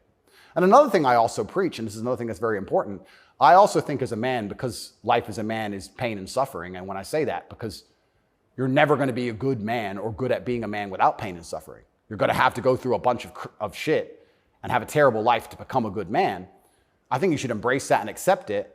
And I think that the correct mental model for men to have is a degree of stoicism and not to be too concerned with even how they feel. If I woke up today happy, I would have done this interview with you. If I woke up today sad, I would have done this interview with you. What's the difference? Why put so much importance on my emotion if certain things must be done? I must work, I must train, I must see Tucker Carlson, I must resist the Matrix. You've got duties. I've got things to do. So why are we going to sit around and talk about how I feel if it doesn't even affect how I act? And as a man, it shouldn't, because there's too much to do. And the masculine world is hyper-competitive. This is another thing most people don't understand. Totally agree. It's hyper-competitive out here. All the women want a few men at the top. The Ferrari, you don't want a Ferrari to drive fast. You want a Ferrari because other men want a Ferrari and can't have one. It's hyper-competitive. So if you're competing against every other man for every dollar you make, every girl you see, the house you live in, the car you drive, the life you live, you're not going to be able to compete with the person who performs regardless of how they feel if you only compete when you feel like competing. Right? Because there's men like me out there who will be sad every day and outcompete you regardless. I don't care how I feel. I will still win. And that's the kind of mindset you need to adopt. So when a man comes... You've got a job to do. Stop whining. Go to work. Completely. Yeah, I agree. Completely. Yes. So when men say, but I feel sad. Who cares? The world doesn't care. All the men who are out here to destroy you and take your girl don't care. So why do you care? Like the person who should care least is you. You're the only person who wakes up every day who should have a genuine vested interest in improving your life. Nobody else wakes up and wants to improve your life, only you. So if nobody else cares about how you feel, why do you care? So my argument also for depression is, you're depressed, fine. Have you trained today? Well, that doesn't change what you should do with your life, depressed or not. And I don't say this because I'm an eternally happy person. I say this because I've experienced all ranges of human emotion. I was in a Romanian jail cell with cockroaches crawling all over me as I slept. I never missed a day of training.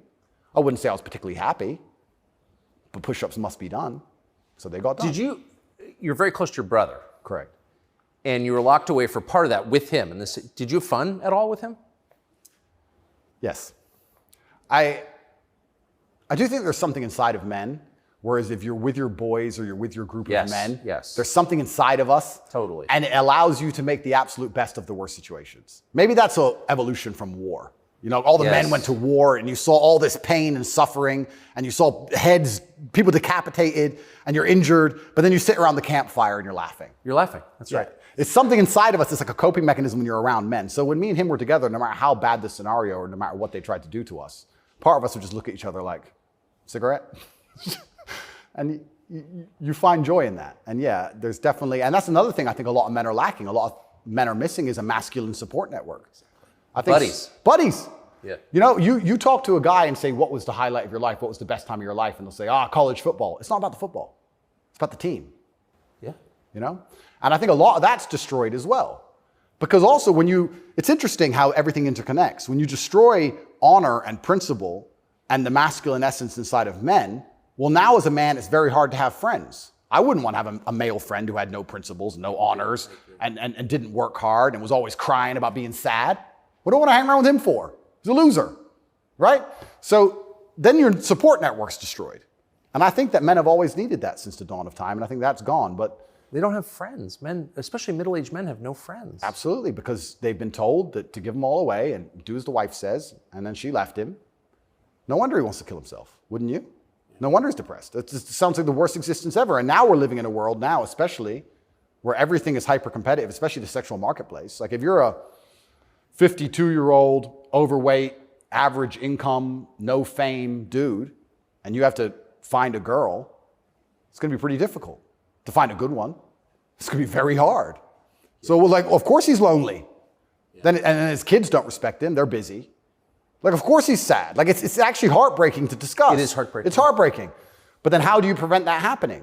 Well, then you need to be a man of honor and principle and make sure that you keep your support networks and make sure that your woman does respect you. And a woman's going to respect you when she sees other men respect you. Yes. And they're only going to respect you if you respect yourself. But to respect yourself, you have to be the kind of person who says no. What do you think of porn? There's been some statistics, there's been some studies done. Most men or less men are having sex than ever before. I've seen that. Yeah, and what is that? Well, that's an extension of the fact that masculine virtue is being destroyed. That's the thing that's interesting about all these things. They psyop, especially men, they say, listen, women want a feminist man. Women want a man with no moral principle who would make sure that there's a conversation about who should fight the burglar when your house is broken into, because equal opportunities, equal rights, of course. Don't presume just because you're a man that you should defend her physically. Of course not. That makes you a bigot and a misogynist. So they convince men to adopt these virtues in ways. And of course, women, by and large, dislike them for it. So now as masculinity is plummeted, a whole bunch of men are simply not having sex anymore. And then they become addicted to porn, which is cucking, effectively. I mean, two people are having sex and you're just watching it. and it's become a, yeah. Good point. I mean, and it's become a pandemic, right?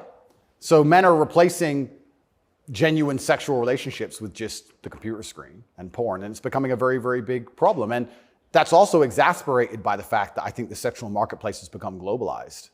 This is the thing I say to young men. A lot of men come to me with problems, and my only answer to them is masculine excellence. I say that in the world we live in today, being a normal man or below normal is going to be terrible. You have to be an exceptional man because the sexual marketplace, especially, even if you just want to find a wife, is globalized. If you, in 1955, if you met the hot girl in the Nebraskan town, she was the hot girl in the Nebraskan town. If you meet her today, she's being offered to go to Courchevel and go skiing in France, and she's being offered to fly to Dubai. And there's millionaires who can just fly her anywhere and give her anything she wants. And who are you? Right? It's getting harder and harder as a man to even find the most basic human function of reproduction. Even to just find a woman you can reproduce with, it's becoming more and more difficult. You also couple that with the fact that they've destroyed morality in women also. So when you destroy the morality in men and you destroy how a man should act, and then you destroy how a woman should act, you're both going in the opposite direction. Most women out there are very happy to share a man who's just rich and famous, and they don't care. It's right. So if you're the normal guy, there's this rich famous guy with 30 girls. That's 29 dudes who are lonely, and they end up watching porn. And if you have a porn addiction or you have a problem with porn, you have a problem with yourself, because I guarantee if you were the kind of man you're supposed to be, you would have no time for that, and you wouldn't need it.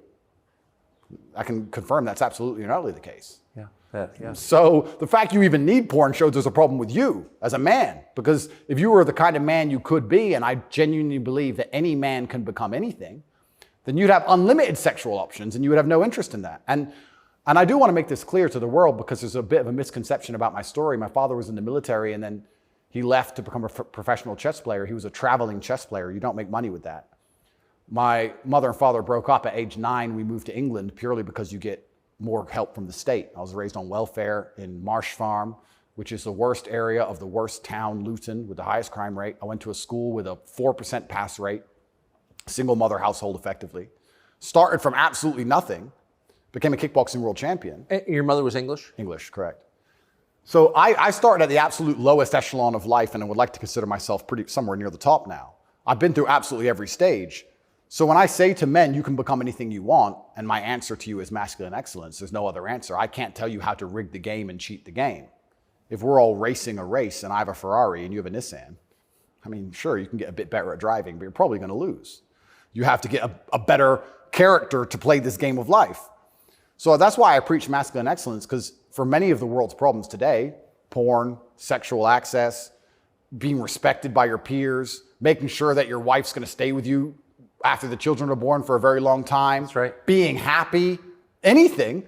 It all comes down to who you are as a man. The only answer is masculine excellence. There's nothing you can do besides hard work, accept the trauma and pain and suffering, and work harder than everyone else around you worked. And that's why porn's a problem. So I will genuinely say to any man out there who finds himself loading up that website, go take a look in the mirror and realize why no one wants to fuck you. Fair. No, and I said this to guys before. If you were a girl with all the choices she has, would you choose you? Think about it. And if you're honest with yourself, a lot of these guys, if they look in the mirror and go, you know what? No, I wouldn't choose me. Work out why and do something about it. Absolute and utter self-accountability. This is something that's also missing. I take accountability for everything in my life. Even going to jail, although it was unfair, although it's a matrix attack, although it's garbage, it was my fault. I sat there and go, what did I do wrong? How can I learn from this? Where is my part to play in this? What did I do? Because my actions are what I have the most control over. I have self-accountability for everything. If a woman doesn't want to sleep with me, I don't sit and say, women are this way, society's that way. I just sit and say, okay, why? What can I change? So any man who's loading up porn needs to go have a long conversation in the mirror and realize that he's not desirable or as desirable as he should be or could be. I come from absolutely nothing. I'm mixed race. My father was black and my mother's white. So statistically, mixed race, single mother household, bad area. I ticked every box to end up in jail. I ended up in jail for the wrong reasons. I guess You fulfilled your destiny. can't escape statistics. I ticked every box to be a delinquent, and I refused to be one. I absolutely not refused to be a delinquent. I said, no, that's not who I want to be. I want to be a superhero. And I know the only way to be a superhero is to, one, suffer, like Batman did, his parents died, and two, work hard. What does your mother think? My mother's exceptionally proud of me. She still worries because mothers worry.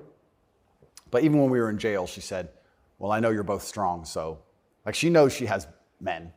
She knows she has, That's pretty great. Yeah, of course. And I think that's what, I believe especially also, I think a man has a duty to his last name.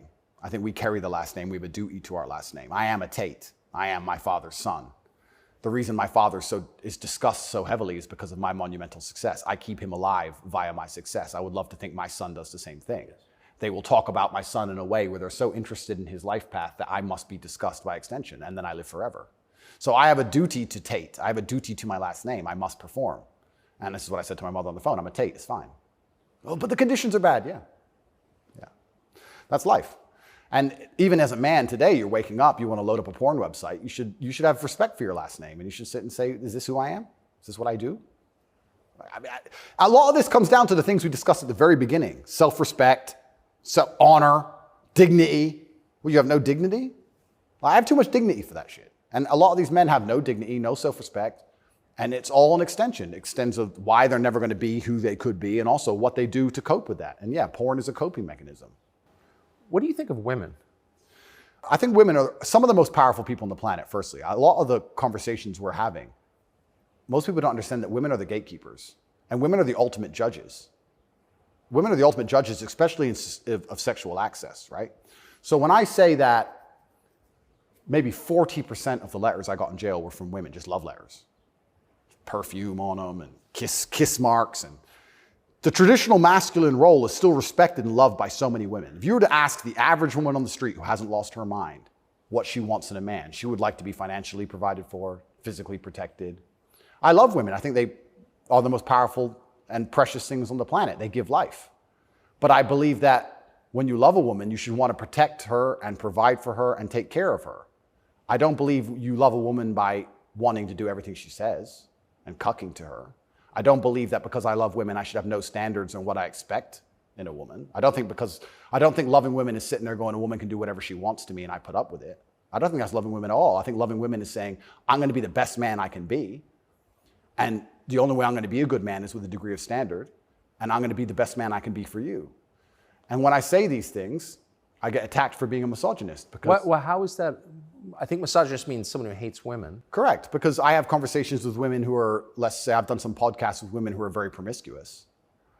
And I've explained to them that since the dawn of human time in every single society across the planet, promiscuity in females has been frowned upon. Yes, that's true. It hasn't been frowned upon in men, but it has been in women. I explained In a big way. In a big way. In many parts of the world to this day, you can't get married if you're not a virgin. I'm not saying all women should be virgins. I was explaining to her that female promiscuity has always been hated. In every holy book, it's disliked. You've bought into this new thing for the last 10 years, and you seem to think it's empowering. And I would argue that it's not empowering. And I sat there and had a conversation with this promiscuous woman, and I said to her that she is doing herself a disservice, and she's dishonoring herself, and she's never going to be happy or fulfilled jumping from bed to bed. And I was told that this makes me misogynistic because women are empowered and they can make whatever choices they want, and I'm insecure to believe that a woman who slept with 300 men is somehow changed mentally and her ability to bond and love a man has been affected by that. But it is. That's true. Well, unfortunately, you're going to end up in a Romanian jail cell for being a misogynist. No, I mean, I love women. And so I've seen it, and that is true what you said. The thing that's interesting is that women intrinsically understand this. Yes. Because if you see a woman dislike another woman, what's the first name she calls her? Slut. It's the first thing a girl says to a girl she doesn't like. It's the biggest insult that comes to her mind is that she's promiscuous, right? So it's interesting, but I've been called a misogynist for that. And then I've been on the internet for a long time. I've made some jokes. I've made some videos, and people don't understand satire or comedy. There's one that they keep repeating. I made a joke. Next to my bed, I had a Glock, like many people do, and then I had a knife next to my bed, and there was a comedic skit where it said, "The girl caught me cheating, and she picked up the knife, and I slapped it out of her hand and said, 'You still love me?'" And they cut the bit out where I talked about the girl attacking me with the knife. They just took the bit where I say, "Slap the knife out of her hand, you're the boss, da-da-da," and he's a misogynist, and it's just taken out of context.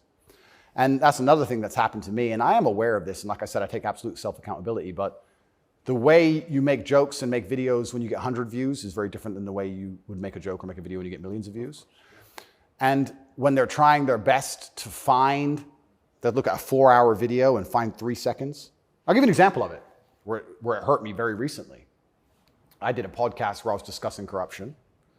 I discussed which country I believe is the most corrupt country in the world. They start a lot of wars.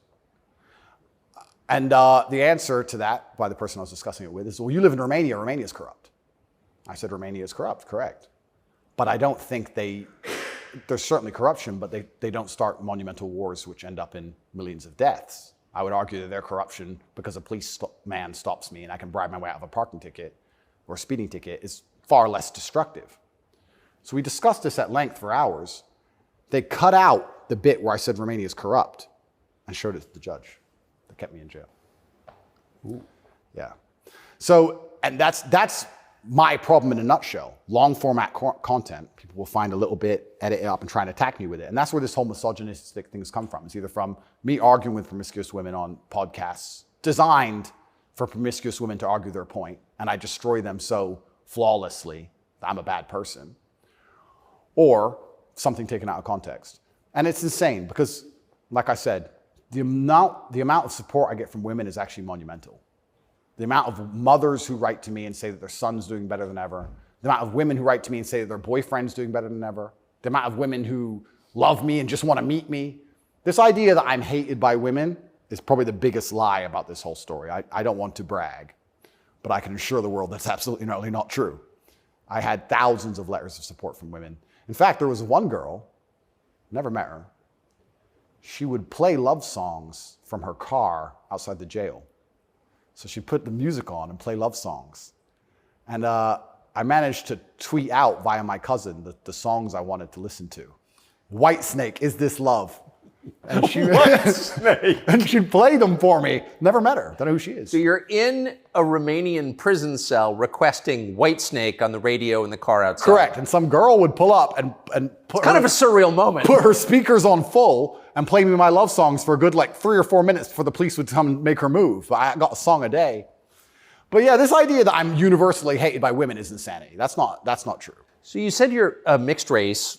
Your dad was black, your mom was white English.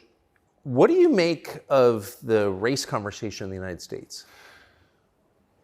I think it's they're trying to put fuel on the fire, and they're deliberately trying to accelerate division. This is what I believe. I think that if a black billionaire and a white billionaire meet somewhere, I don't think there's much conversation about race. I don't think... No! I don't think there's any racism. No. Interesting, no? They're not that interested in the topic, actually. They don't care. Right. Right? But amongst the lower echelons of the populace, they seem very interested in trying to turn us all on each other. Yes. I wonder why that is. And I wonder why they deliberately make laws and push media matters which are designed to do exactly that. I wonder why that is. We can sit, and I have my own theories. But I think what certain people in the world would be most afraid of is the white people of a certain economic class and the black people of a certain economic class shaking hands and saying, this is bullshit. I think that would be very intimidating for them. So it's certainly accelerated.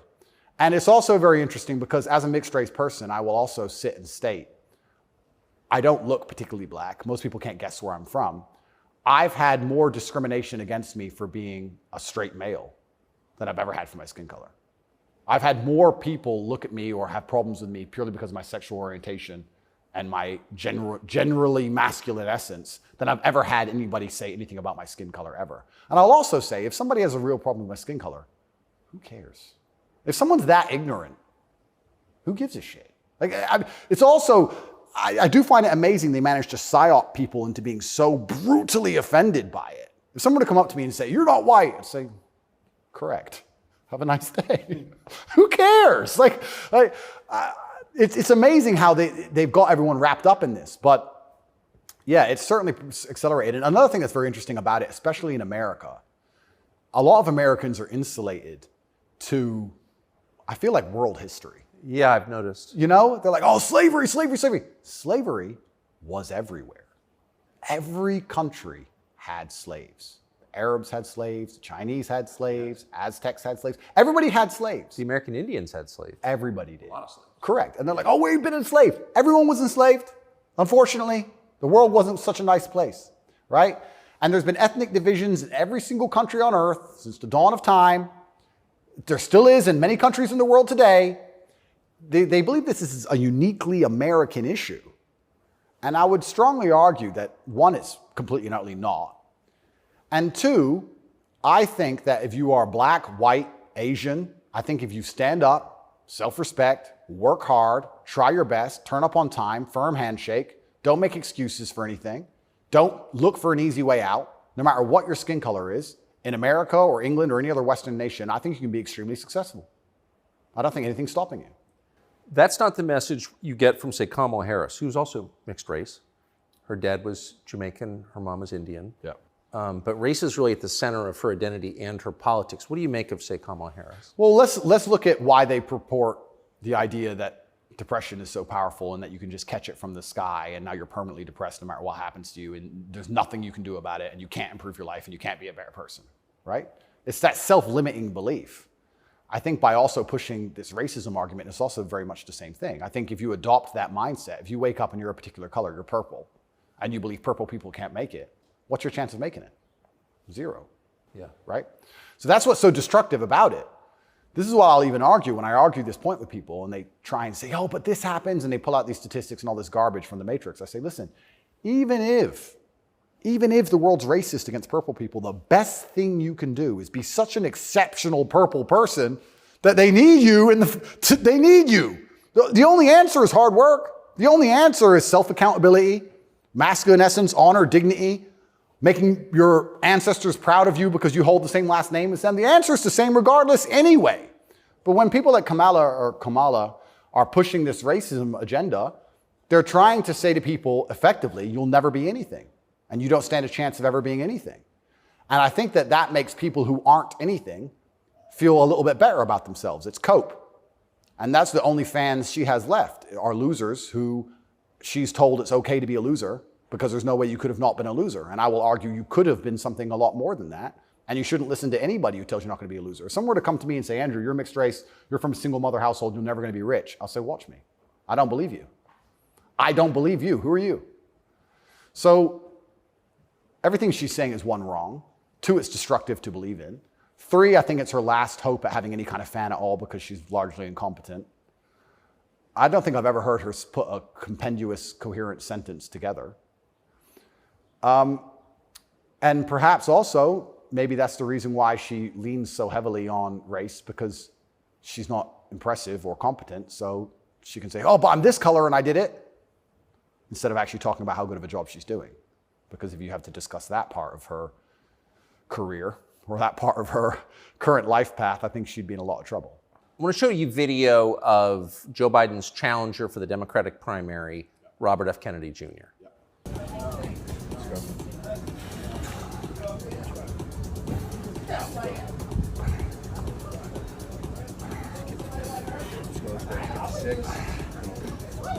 Run it. Let's go. Up. What do you think of him? I think a strong body is a strong mind. I don't think there's anything wrong with a man exercising up until the age he dies. Why wouldn't he? I think that the bottom line of masculinity since the dawn of human time has been a propensity and a capability for violence. I think that's what makes a man a man. I don't see any possible negative connotation with being in good physical shape. I think that's a fantastic way to show discipline, which is very important, and any man who's important, especially a world leader. In fact, I love the idea of an elected world leader being in fantastic physical shape. I think it shows that they're a motivated, disciplined person, and I have a lot of respect for him for that. And I think that in the military, we make it mandatory, right, to be in fantastic physical condition. Yes. So why wouldn't we have it mandatory for people who are in charge of the entire world? I think it's fantastic. The President of the United States seems to be failing physically. As you look back at the country whose passport you hold, at the president, what's your reaction? Well, sometimes, and it's not very often, I consider myself ignorant, but I feel like there must be some magic I missed, because wasn't he the most voted for president in history? Oh yeah, billions of votes. Yeah, there must be some magic I just can't detect, Tucker. I don't want to. More than Barack Obama. 81 million votes. It's insane. And I mean, Barack, yeah, sure, he was very intelligent, articulate. Yep. He was concise and compendious with his ideas. He could make you understand how he thinks. Yes. But Joe must be better in some way. I can't seem to see how, and I guess the fault is with me. I don't know what to say about that one. It's one of those lies that's so ridiculous that you're just like, okay.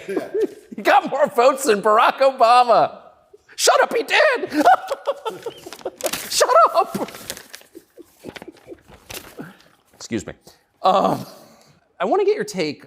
This is sort of small ball, but it I think tells you something about a larger trend in the United States. This is a state senator from the state of Wisconsin in a public hearing recently saying, in a discussion on a crime bill, fuck the suburbs. Here she is. Fuck the suburbs. Because they don't know a goddamn thing about how life is in the city. What is that? There's a hostility there. Where does that come from? That comes from being a perpetual victim. That comes from being told that everything that's happening to her is not her fault and she has no self-accountability. Even though she's managed to become a senator, somehow she's still oppressed. And that means that everyone else who looks like her is also completely and utterly oppressed.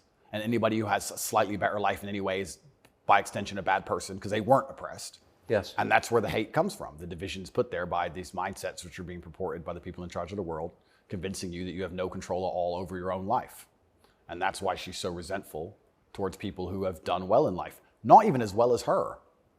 Right. I would also argue, perhaps I'm incorrect, that she probably lives in a suburb. Of course she does.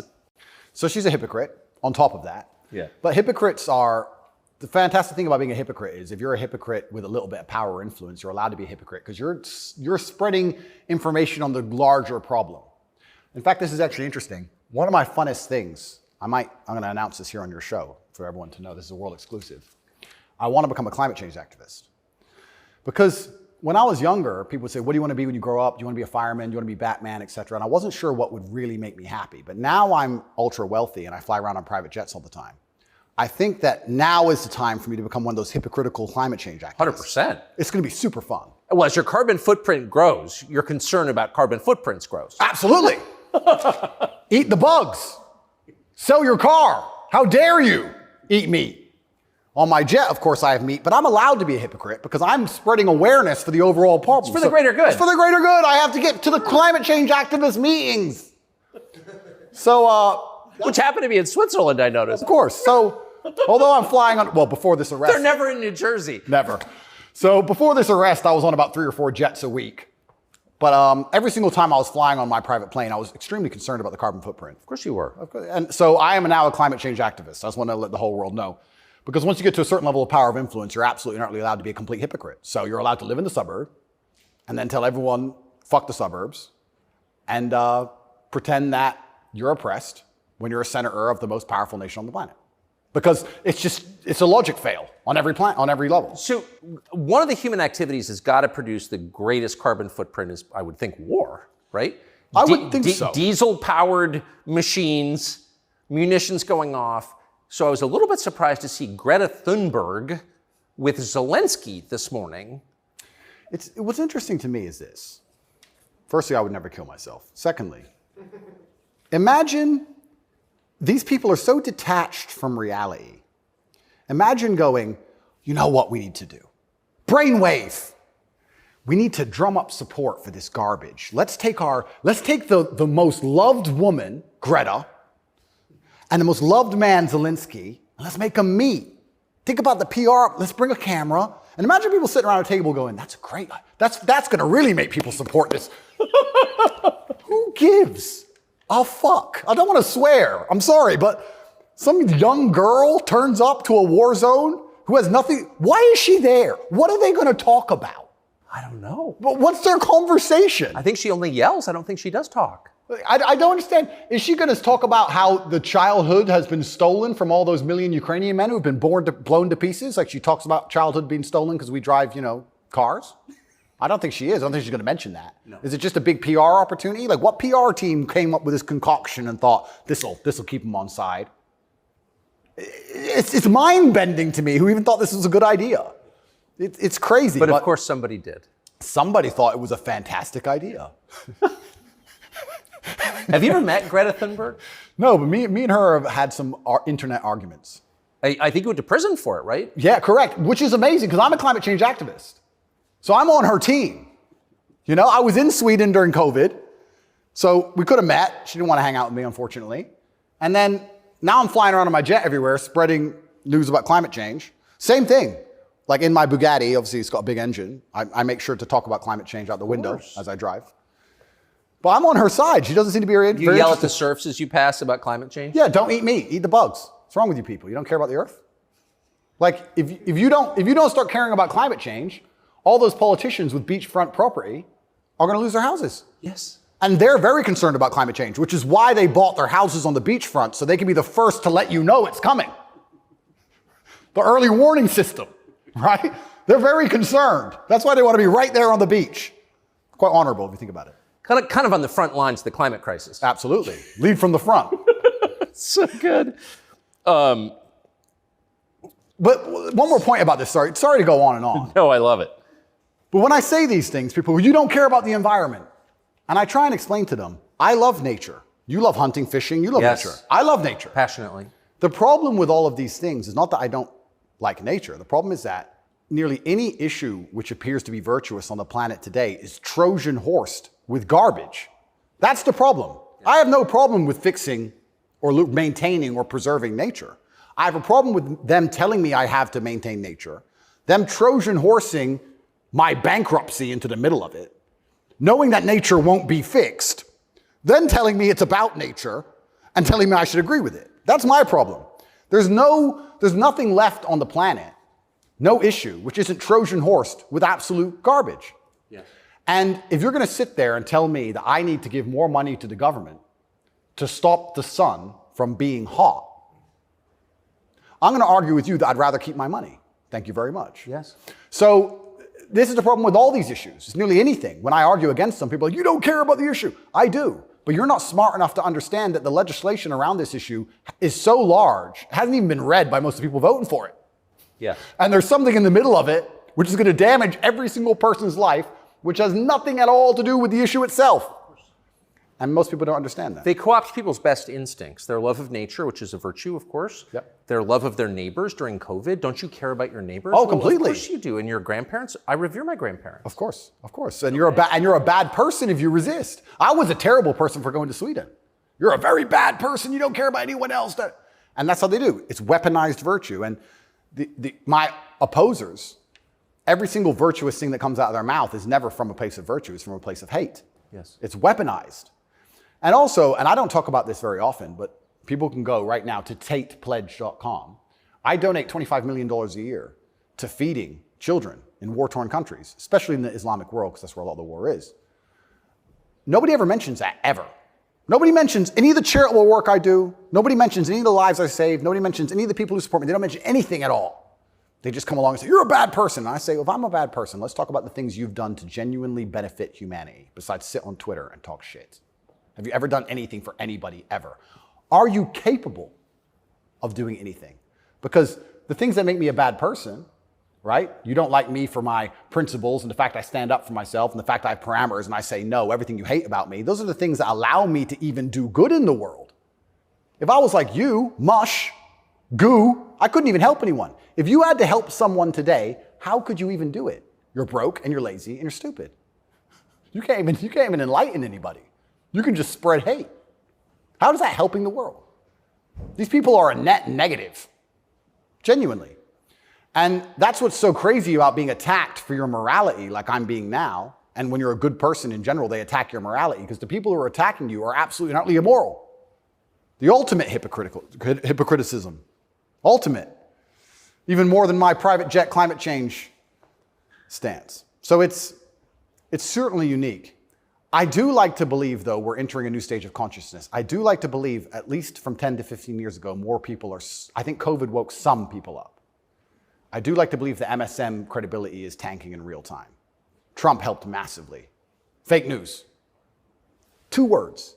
Before Trump, when did you ever hear fake news? I didn't really hear it that often. No. Fake news, fake news, fake news. And he did a fantastic job of that, and he's starting to wake people up. So I'd like to believe there's a degree of us winning, but I just want to make it very clear to the people who attack me and the people who attack anybody who stands up for what they believe in, a lot of their virtue signaling is just hate peddling. And when they can't call you unsuccessful and they can't call you stupid, they have to find a way to hurt you. And the only way they can do that is to say you're a bad person. I've noticed. Yes, I have. So here's Joe Biden expressing his concern about how Putin is doing in the war in Iraq. Interesting. It's hard to tell, but he's clearly losing the war in Iraq. He's losing the war at home. And he has become a bit of a fly around the world. Do you think Putin is losing the war in Iraq? I don't think he's losing the war in Iraq. I don't think he's fighting a war in Iraq. Okay. He also said he's losing the war at home. I don't think he's fighting in Russia, and I'm also not sure he's losing. So it's a pretty interesting statement on many levels. It's scary. You know, it's a joke, but it's scary. Because I would never kill myself, but I think the reason he was put into office is because he's incompetent. Yes. Because that makes him easy to control and influence. That's what's most scary. It's not scary that he's become incompetent in office. It's that they looked at him and goes, that's who we need. That guy. That's what's most scary to me. Does it surprise you that the weakest president is also the most destructive? Weak men are always destructive because hurt people hurt people. Yeah. I don't know, I heard, someone said that to me a long time ago, hurt people hurt people. They were talking about a relationship and I said, that's true. If your heart's been broken, you're probably going to be a bit of an asshole and break someone's heart. Hurt people hurt people. And then I thought, well, if you're a weak man and you're going through life and you don't have the strength and resilience to resist the trials and tribulations of being a man, and you're constantly hurt by everything, and you're constantly upset and depressed and sad because you're weak, how could you possibly do good? Hurt people, right? To do good, you have to be a good person to begin with, and to be a good person, you're virtuous, and you've gone through a lot of things that made you strong. This is what's mind-bending to me, that the idea that strong men are somehow bad. And it's the ultimate hypocrisy, because as soon as something happens, especially physically, as soon as a liberal is attacked, they call the police. Defund the police! Call the police. Don't be masculine. Police officer, they want a big, strong man with a gun. Guns are bad. They want him to have one, right? So The ultimate hypocrisy on every level is absolutely and utterly insane. At the base realities of humanity, the absolute base reality, strength in men is respected and wanted. And I think that the closer you get to unfortunate circumstance, the closer you get to reality. They go hand in hand. And then everyone's looking for the strong men. So strong men should always lead, I believe. And for a longest period of human time, that's how society functioned. The strongest men led. But in the Western world now, that doesn't seem to be the case anymore. And weak men are emotionally led. They're not particularly stoic. They're impulsive. And I would say that the most heinous acts, perhaps, that happen in modern society today are purported and committed by weak men. I don't think a school shooter is a strong man. I think it's a weak man. I think it's a man who's been picked on, got butthurt, is upset, girls don't like him, never learned any emotional control. He's the kind of person who does exactly what the TV tells him to do. Act out your feelings, cry when you want to cry. Well, now he's angry, so now what? You told him to act out his feelings. What do you expect him to do? I think that weak men do the worst things. I think weak men hurt women. I think weak men rob stores because they don't want to wake up and work hard and go to work and do it the honorable way. It's a weak man who goes and steals. It's a weak man who beats the shit out of a girl. It's a weak man who shoots up a school. This is all weak men stuff.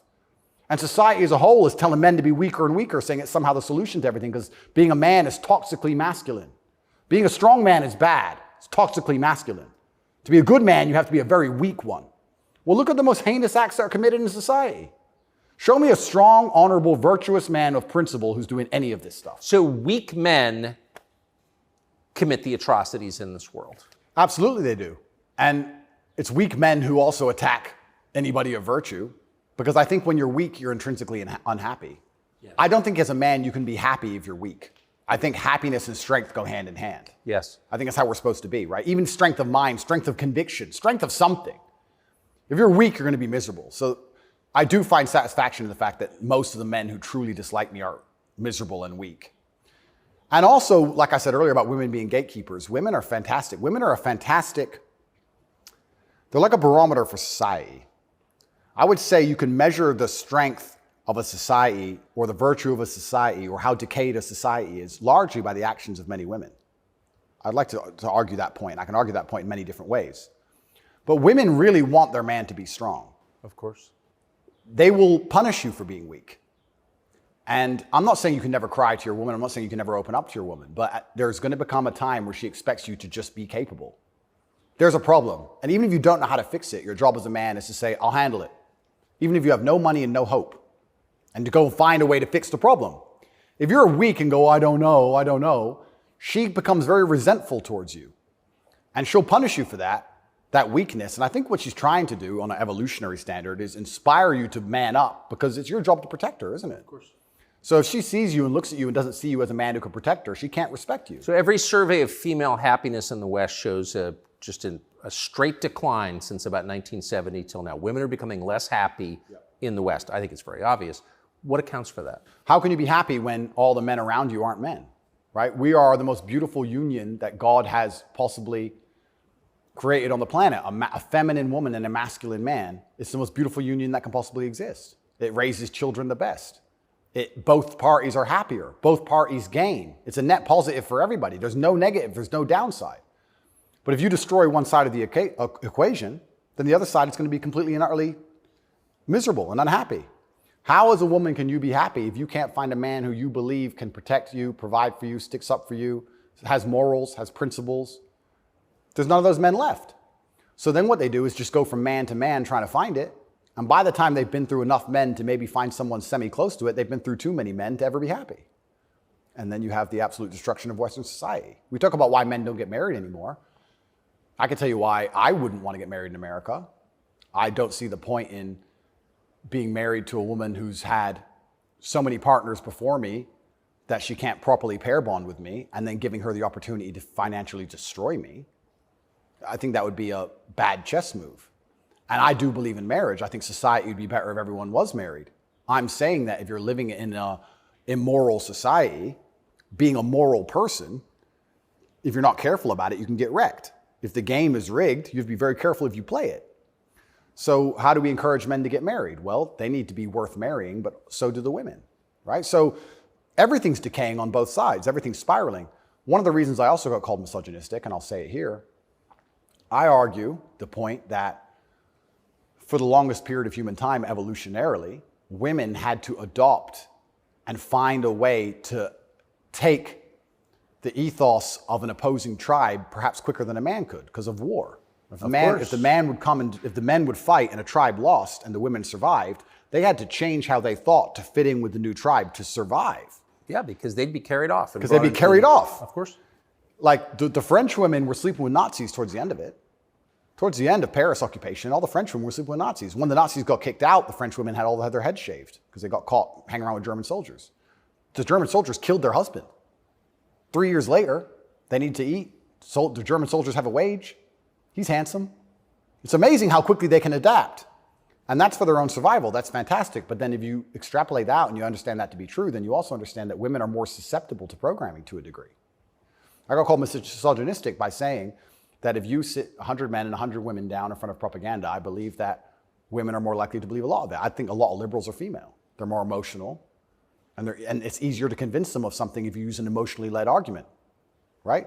So if by extension you now have women who are emotionally led, who are being convinced and their logic is failing because they're being tricked with an emotionally led argument, and the man they're meeting has no principle and no honor, and he can't resist that, she's in charge of the house, well, now she's telling the man what to do, right? If I would have come home during COVID and my woman said, you need to wear a mask, I'd say, no, I don't. End of conversation. But if I was a simp, you need to wear a mask. Okay, baby. Don't. All right. So the women are also largely in charge of the psyop because the men are so desperate to get any kind of connection with a real person and avoid the porn screen. And then these women are being controlled by the mass media as a whole. I say this to, I have children. I don't talk about it often. But I say to the mothers of my children, I say, look, either we program their minds or society does. Who do you believe in? Everyone is being programmed by somebody and something. Me, you, everybody. We're all programmed by someone. To sit and think you're above programming is incorrect. What you have to do is sit and say, does the person who's programming genuinely have my best interests at heart? What do they want me to believe? Why do they want me to believe it? What happens if I believe what they want me to believe? Where does this lead? That's all we can do. We're all programmed. We're all the sum of the 5 people we spend the most time with. Right. Right? So if you have women with no father, no strong masculine influence, who's programming them? The Kardashians and the news? The internet? Porn stars? What kind of woman's that going to be? And then if a man finally ends up with her and he has no backbone, what kind of man's he going to be? I don't want to comment on these things because I don't want to make personal enemies of people I don't know. There's a guy called Adam22. Once again, I have no idea who this man is. I just saw on Twitter yesterday that he was with a porn star who'd never done a male scene. They got married, and like a week after their marriage, she did her first male scene with some random dude. And he's on a podcast defending it. Did his wife have sex with somebody else? Correct. Why? Like, this is the level you can, but this is what the Matrix wants from you as a man. They want the woman in charge and the man below with no backbone, because if the woman's in charge, they can emotionally affect her. They can scare her. You can scare a woman easier than you can scare a man. A man. A real man's hard to scare. A woman you can make afraid of the vaccine, right? Be afraid, COVID, be scared. If she's in charge of the household, I would argue in nearly any household where the female was dominant, everyone's vaccinated. I would argue that point hard. Of course. Maybe I'm wrong, but I would argue it. I don't have the statistics. It's just logic to me. So talk about women being unhappy. What's actually interesting about the female mind, once again, they're going to call me a misogynist, is that when you're an emotionally led person, you're more prone to chaos. It takes real stoicism to lead. So why are these women unhappy? Because no one's leading them. No fathers, no men of no backbone, no man they respect. So they're relying on society, which is promoting chaos, and their own mental state. Women will say all the time, my period was coming up, so I was crazy. Like, they'll say that themselves. So without any kind of hard rock of emotional security, to give her a hug and say, don't worry, baby, calm down, it's okay. When you have no hard rock of emotional security and you leave her to her own devices, she's going to be, to a degree, chaotic. And you know who told me this? A woman said this to me. A woman said, most women are closer to a mental breakdown than you possibly believe, day by day. I was like, really? She goes, yeah, and that's what I love about my husband. He makes me feel happy and secure and safe. If I'm starting to have a problem, I know I go to him and he makes me feel safe. He's my rock. There's a woman said this to me a long time ago. Yes. So why are women miserable? Because where are they going to get their happiness from? Where are they going to get their emotional stability from? It's not their job. I don't believe it's a woman's job to be emotionally stable. It's a woman's job to do many other very important things that men can't do. More important. They're better than men at a lot of things, women are. But it's our job to be emotionally stable. Women are better than us at certain things. We're better at other things. And that's why as a team, we're so powerful. To sit and pretend we're all the same the whole way through, then why do we even need each other anymore?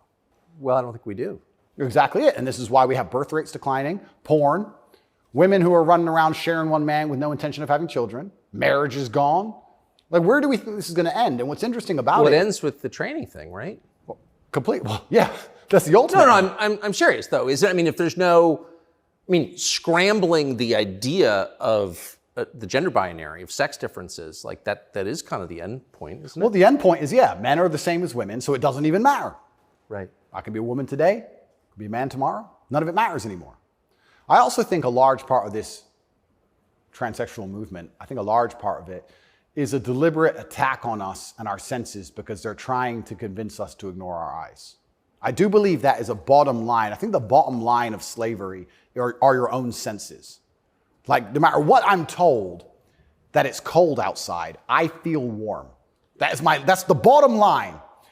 So once they can convince you that your senses are wrong, well, then you're completely open for the slave programming. Once you can look at something with your eyes and ignore your eyes, you're a prime candidate. So I think a lot of this has also something to do with that. You are going to say that's a girl. That's what you are going to say because you have to. And if you say it long enough, you'll think it. And if you won't, your children will because we'll tell them. So eventually, you're going to say it. And then it becomes true.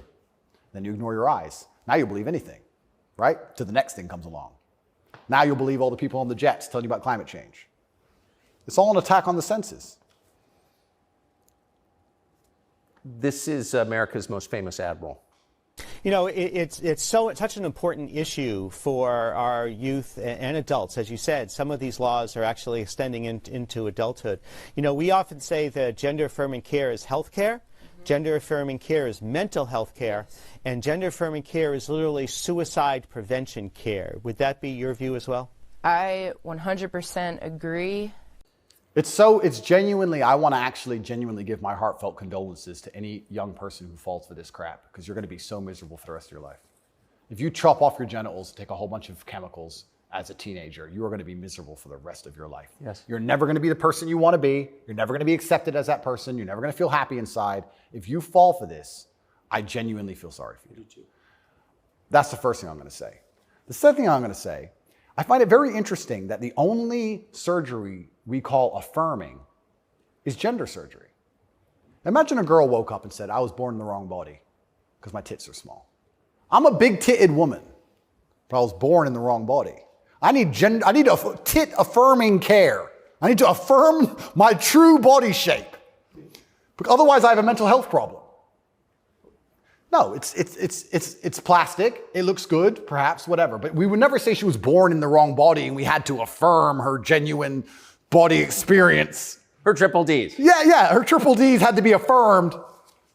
It's garbage. You're not affirming anything. And also, I think it's kind of interesting. They say that trans people commit suicide at a higher rate. That's sad. Nobody should kill themselves. I would hate for anybody to kill themselves. They say that's because they're picked on for being trans. I don't know why anyone's ever had the argument that perhaps they have a mental instability before this trans stuff, and that's why they're more prone to suicide in the first place. Seems like an obvious explanation. Seems like an obvious explanation. I don't think it's normal for anybody to want to mutilate themselves. I think if someone were to come to me and say, I really want to cut my hand off, I would think they had a mental illness. Why? Don't like it. What do you mean you don't like it? I don't like my hand. I don't want it. I would think that's very concerning.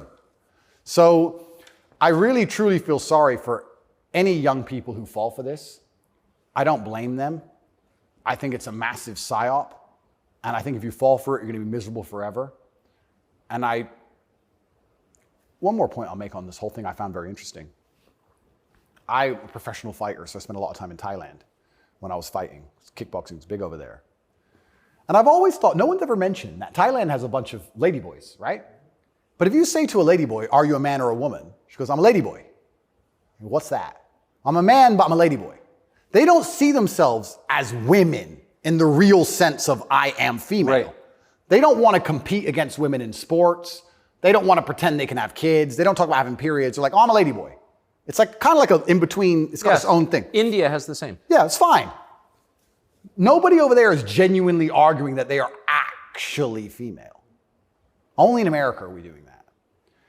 And that's what's the craziest thing of all. Even if you truly, truly believe you need to change gender, and you truly believe it's the right path for you, and you believe you're not being psyoped, and you believe you're going to be happy, and you believe you need to mutilate yourself, that's all fine. But then to come along with the hubris and arrogance to tell me that I have to pretend you're something you're not, yes, biologically. That's right. That's absolutely and utterly arrogant. You can't tell me what I have to call you, right? I'm allowed to come to my own conclusions and opinions. And the whole point of being a human is that we've gone through life long enough to identify patterns. Imagine humans didn't identify patterns. One person went and got ate by the lion. You watch it happen. Then you go for a turn. Like, no, you work out over time. Don't go near the lion, right? If I look at a person who's 6'4", muscularly built, right, with a big jaw and a beard, my brain and my life experience tells me that's quite often a man. That's very often it is. Very often. That's the conclusion I've come to. To come along and say, no, because I've decided to do X, Y, Z, you have to ignore all of the patterns you've identified throughout your entire life and everything you believe to be true. You have to throw away all the science and your entire worldview and everything about how you view the world. You have to eject that from your brain and call me what I want to be called is extremely arrogant. And if I went through the world and said everyone had to call me King Andrew, they'd tell me, shut up. Why? If they can get called whatever they want, I should be able to get called whatever I want. I want to be King Andrew, #1 savior of Earth, climate change activist. That's what I want to be. And if anybody calls me anything else, they're a bigot. That's what we're going to do. If we're going to go down that path, I'm going to make sure that my title is good. Lord of all beasts of the land and fishes in the sea. The most honorable man who's ever lived. The fastest human alive. Who cares? Doesn't matter that I can't run fastest. It doesn't matter, Tucker. I'm the fastest human alive. You must affirm my belief. I'm the fastest man alive. Greatest man in show business. Sorry, Tucker. Best political commentator there's ever been. Let's just go down this path of insanity. Why not? Walk around with stickers on our head. It'd be great. It'd be fun. The scariest thing about all this stuff is that the world is still polarized to a degree because there's certain places in the world which are too close to baseline reality for survival, for any of this garbage to fly. You think you can go to Tajikistan where people are trying to eat and talk to them about gender and all this garbage? They'll be like, listen, you're a man, this needs doing. Shut up, right? There's no time for any of that. So as the Western world is self-destructing in real time, there are places in the world where none of this crap is happening. So who's going to own the world in 100, 200 years? Like, it's still competitive to a degree. It's still bipolar. There's two sides to the world. I think that when men are men and women are women and we stop arguing about dumb shit, that society overall is more competitive. I don't know how America is going to maintain its influence over the entire planet when it's doing all this garbage. How long can this possibly last? Not long. Not long. It's like the fall of Rome. The fall of Rome, everything became decadent, endless sex and orgies. No one had enough faith in the state to join the army anymore. And people talk about barbarians destroying Rome. Rome was destroyed from the inside. That's what happens. And we're witnessing it in real time. And we have all these problems on Earth, and then they want to spend millions and millions of dollars on an investigation to prove that I'm a human trafficker for TikTok. It's clown world. Nothing even makes sense anymore. This is a video from a recent Pride March in New York, and I'm interested in your view of it.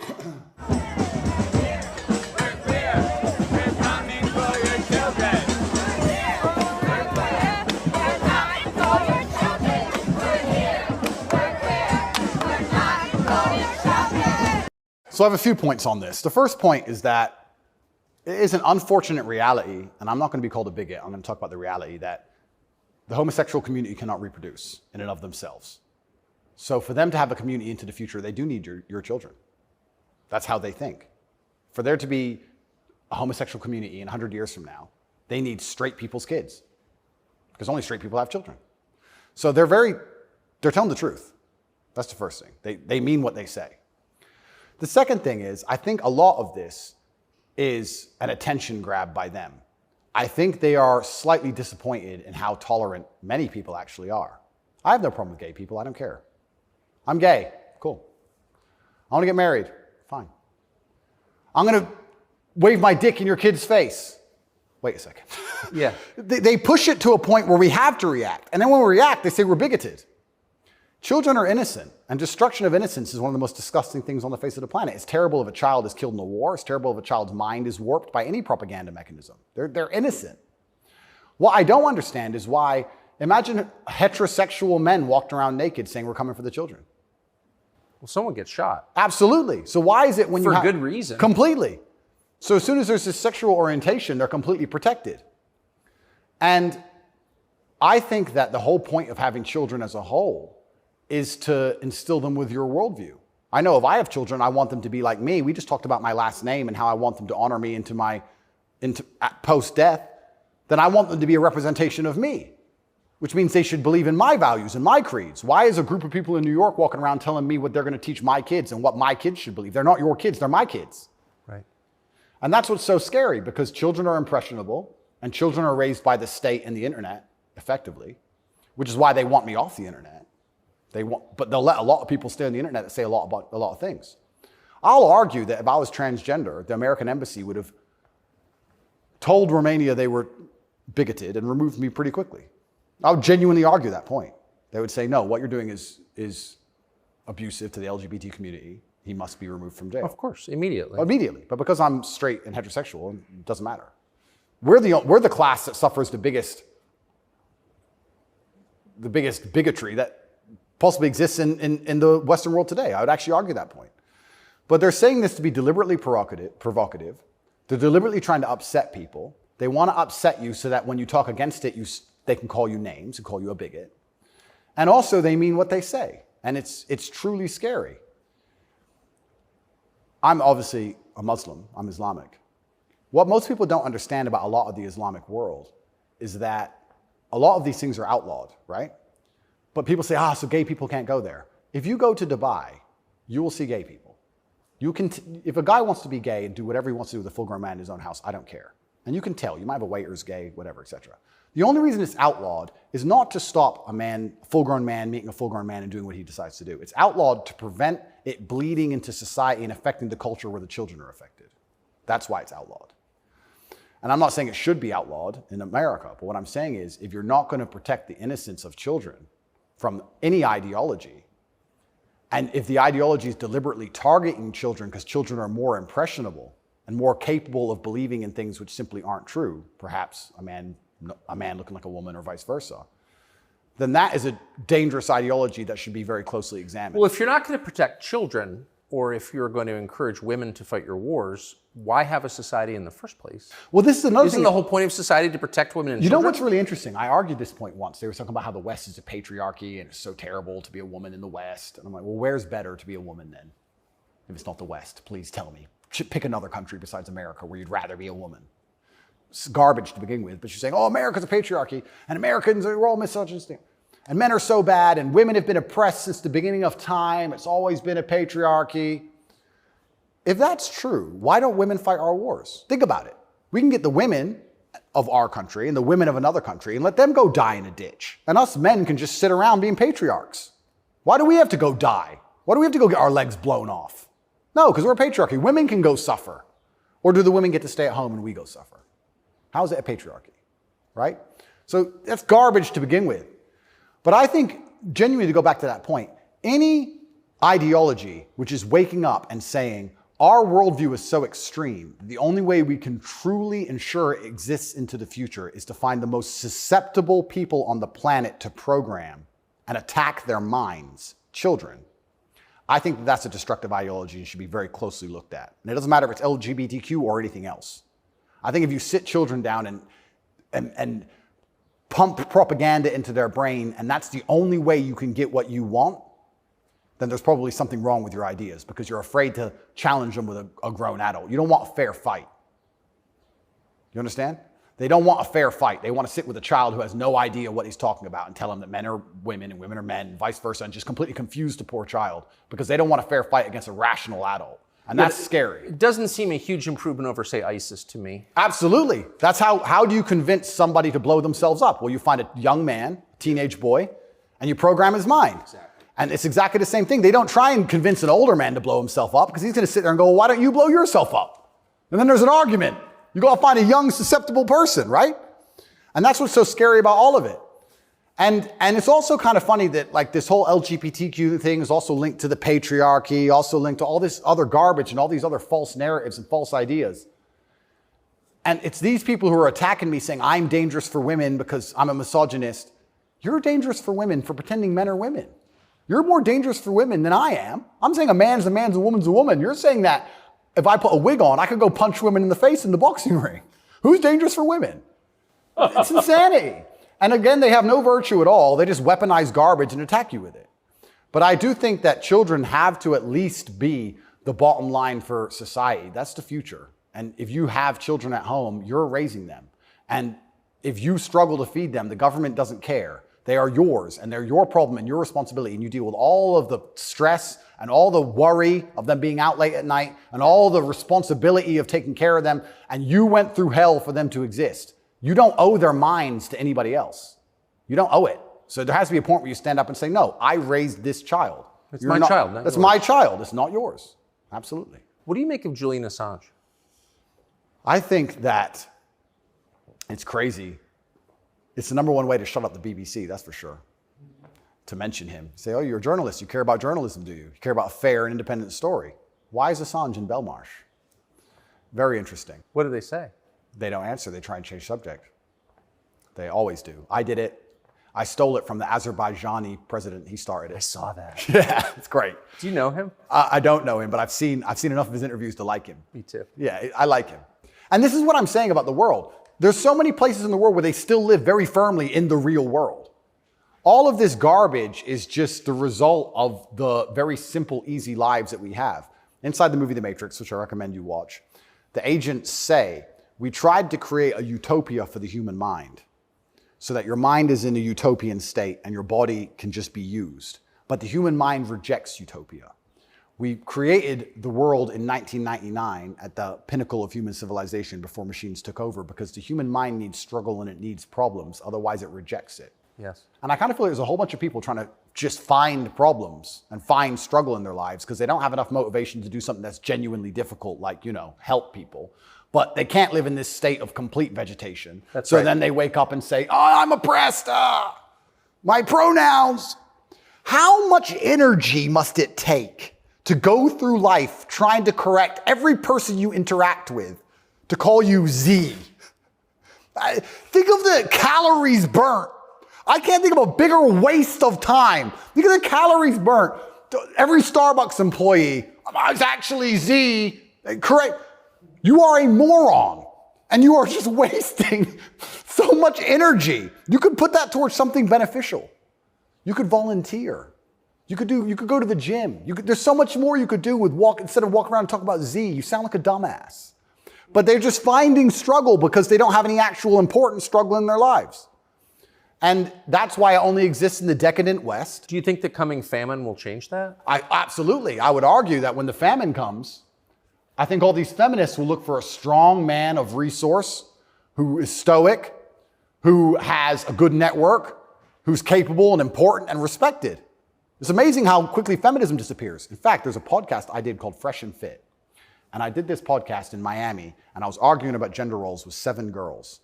And during it, they were telling me that they can do anything a man can do, all the usual things, and they don't care, they don't need a man, all this garbage. And some crazy fan knocked on the door for me, and he had a gun. He knocked on the door. You should have seen the women, how quickly they became feminists when I had to go to that door. They all completely changed. Go. Oh, the feminism's out the window. There's no feminists on the Titanic. There's no feminisms in a famine. There's no feminists at war. Where's the feminists? Go to war, right? I remember when we did that very well-planned, very thorough evacuation of Afghanistan, and all the schools that we opened for women got shut down by the Taliban.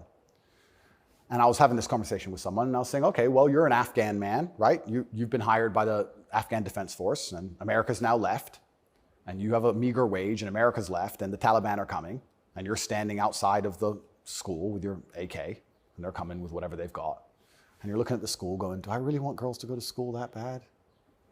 Not really. Just put it down, you walk off. And this girl's like, yeah, but you know, it's really important. And I'm like, yeah, it is very important. I agree. Women should have education and right the education. Completely agree. But you're also saying here that men should die for it, which is fine. I'm not saying that that shouldn't be the case, but I'm saying that you should give men the respect they deserve for dying for your education. Because it's not the women who are going to defend that female school, it's the men. So if you're going to shit on men all day long and say we ain't worth anything until a war comes, and then you want us to go die? That's interesting. When the famine comes, the closer reality gets towards baseline survival, the closer we become towards our gender roles, because it's the only way we can be competitive. If you took 10 men and 10 women and stranded them on a desert island, the men would be men and the women would be women, because if they didn't, they would die. That's the bottom line. And I think that if you look at history, since the dawn of time, men were masculine, and also men, by and large, were generally ruling the society, not in an oppressive way, but in a protective way. And I think that that means that makes the society most competitive. And my argument for that is that if you name any society since the dawn of human time, men were protecting women, providing for women, and basically in charge of the society. And these are societies that never met. So it can't be an idea that spread. The Ming dynasty and the Aztecs, they're pretty far away. But that's how society was most effective. And when feminists argue with me and say, we need a society run by women, I say, well, that's never, ever happened. And if it has happened, they got destroyed so quickly, they never had a history. We can't even name one. So it's a brand new idea, which I'm not saying is a bad idea. I'm saying if it's a brand new idea, you can't tell me it's going to be better because it's never been tried, ever. So we're going to see. But what happens if it doesn't work with the most powerful nation on earth? Right? So we're feminizing men and women have more and more control and more power, which is fantastic. I'm saying this is untested. Who knows where any of this is leading? And our competitors, America's competitors, are still very firm in their gender roles. So it's certainly an interesting period of history we're about to enter. It's very interesting. What's your view of tobacco? I love tobacco. So my diet is particularly strange, I've been told. I live on caffeine and nicotine. So I eat once a day. I eat dinner only. 80% of my calories come from meat. I have 10 cups of coffee a day and 3 or 4 large cigars. So I like caffeine and nicotine. I do too. Yeah, it makes me feel good. Makes me feel like my blood's on fire a little bit. Caffeine and nicotine I think are fantastic. But you're a health guy, obviously. I'm a health guy, but smoking is fantastic for your testosterone level. And I think that's important in a man. I think that's also important in the resistance of slavery as a whole. Is it really, you can feel it? Oh, 100%. And I'm not saying that, smoking's healthy. I'm not saying that because I also train exceptionally hard every single day. And when I was professionally fighting, I didn't smoke. But I think in general, testosterone level is a fantastic way to measure your overall health as a man. But nicotine has a positive correlation to testosterone. Absolutely, it's been proven. Yep, it's been proven repeatedly. So that's why I love nicotine so much. And then caffeine, I love to have that little bit of not jitter, but I like to feel energetic and I like to be hungry. My optimal state is hungry, but energetic. That's how I get the most done. I don't like eating. If I eat, I feel full, I feel lethargic. I like to, Totally. Yeah, I like to be hungry and 1% irritable from my 5th coffee and a bunch of nicotine inside of me. That's how I like to perform. So yeah, I think it's a good thing. And it's interesting how focused the people in charge are on nicotine. Yeah. As fentanyl becomes really common. Yeah. 100,000 people die a year from it. Yeah. Nobody notices, but they're still trying to shut down not just tobacco, but non-tobacco nicotine devices. Yep. Why? That's a really good point. We could argue it's down to testosterone level. I don't know if you ever saw the study which linked people's testosterone level to their ability and capability to disagree with something. So they did a study which is pretty self-explanatory. The higher your testosterone level, the more likely you are to disagree with a point. And the reason for that is because, especially in older times, if you're going to disagree with something, you had to fight over it. Yeah. If you're going to say no to somebody or some tribe or some person, there's a high chance that you're going to have to fight that person. You have to defend your idea. If you don't have the propensity or the capability to defend your idea, then why would you go against the ideas of the people who are stronger than you? So reducing testosterone levels make men more compliant and more complacent because we're less likely to say no because we can't defend what we think. Why would we say you're wrong, but we can't do anything about it? We might as well just say, well, then you're right. Might makes right. Right. So reducing testosterone levels in men is something which I believe they're trying very hard to do. And if you read the studies, they're succeeding. Testosterone levels have gone off the edge, off the cliff. And perhaps that's why they attack smoking so heavily. I understand that smoking a lot of cigarettes can be very bad for you, but I think everything in moderation. And I think that overall, I would rather smoke a few cigars today and maintain my testosterone level, which it's good for, than not. I think the benefits outweigh the negatives. Couldn't agree more. And my final question is about digital currency. Yep. Do you think it's inevitable, and what would its effects be? CBDCs are inevitable, and they're scary. They're super scary because it's the final absolute realm of control. I mean, they're already removing cash from society. I think they say that just because they want to be able to trace things easier, and that's certainly part of it. But I also have another theory on it. I think if you have a $50 bill, and I give it to the barber for my haircut, and then he goes and buys groceries with it from the grocer, and the grocer goes and gets his car washed, the $50 goes from place to place, and after 20 or 30 transactions, the $50 bill belongs to somebody, and it's worth $50. Whereas if I pay by card, 1.5% goes to the bank. And then if he takes the money I've given him and pays for the groceries, 1.5% goes to the bank. And after the groceries have been paid for, when he goes to get his car washed, 1.5% goes to the bank. So after 20 or 30 transactions, the $50 is gone, the bank has it all. I think that's why they're so desperate to get rid of cash. It's interesting. CBDCs are the next level because once the money's completely digital, then they control everything you do with it. They control where it goes, but they can also control how and when it can be spent. Imagine some terrible future dystopian society where your money arrives and they say it can only be spent on food, or it can only be spent on vegetables because you've had too much meat this week, or you can't buy transport to a particular area because there's resistance to government oppression in that area. So your money won't work for trains right now because nobody can go down there because we don't want everyone in a large group. We want everyone at home in their pods. And they can track everywhere it goes, and they can also track how it's spent, and they can control how it's spent. They can put a time limit on it. You have an hour to spend this money. Scary. Like, think of all the ways they can inflict control over it. And I think this is actually one of the reasons why also I'm disliked. The BBC said this to me when they interviewed me. They said, Lucy, the very intelligent BBC reporter, said, word for word, you have a Bugatti and a cigar, and that means it comes with a side order of misogyny.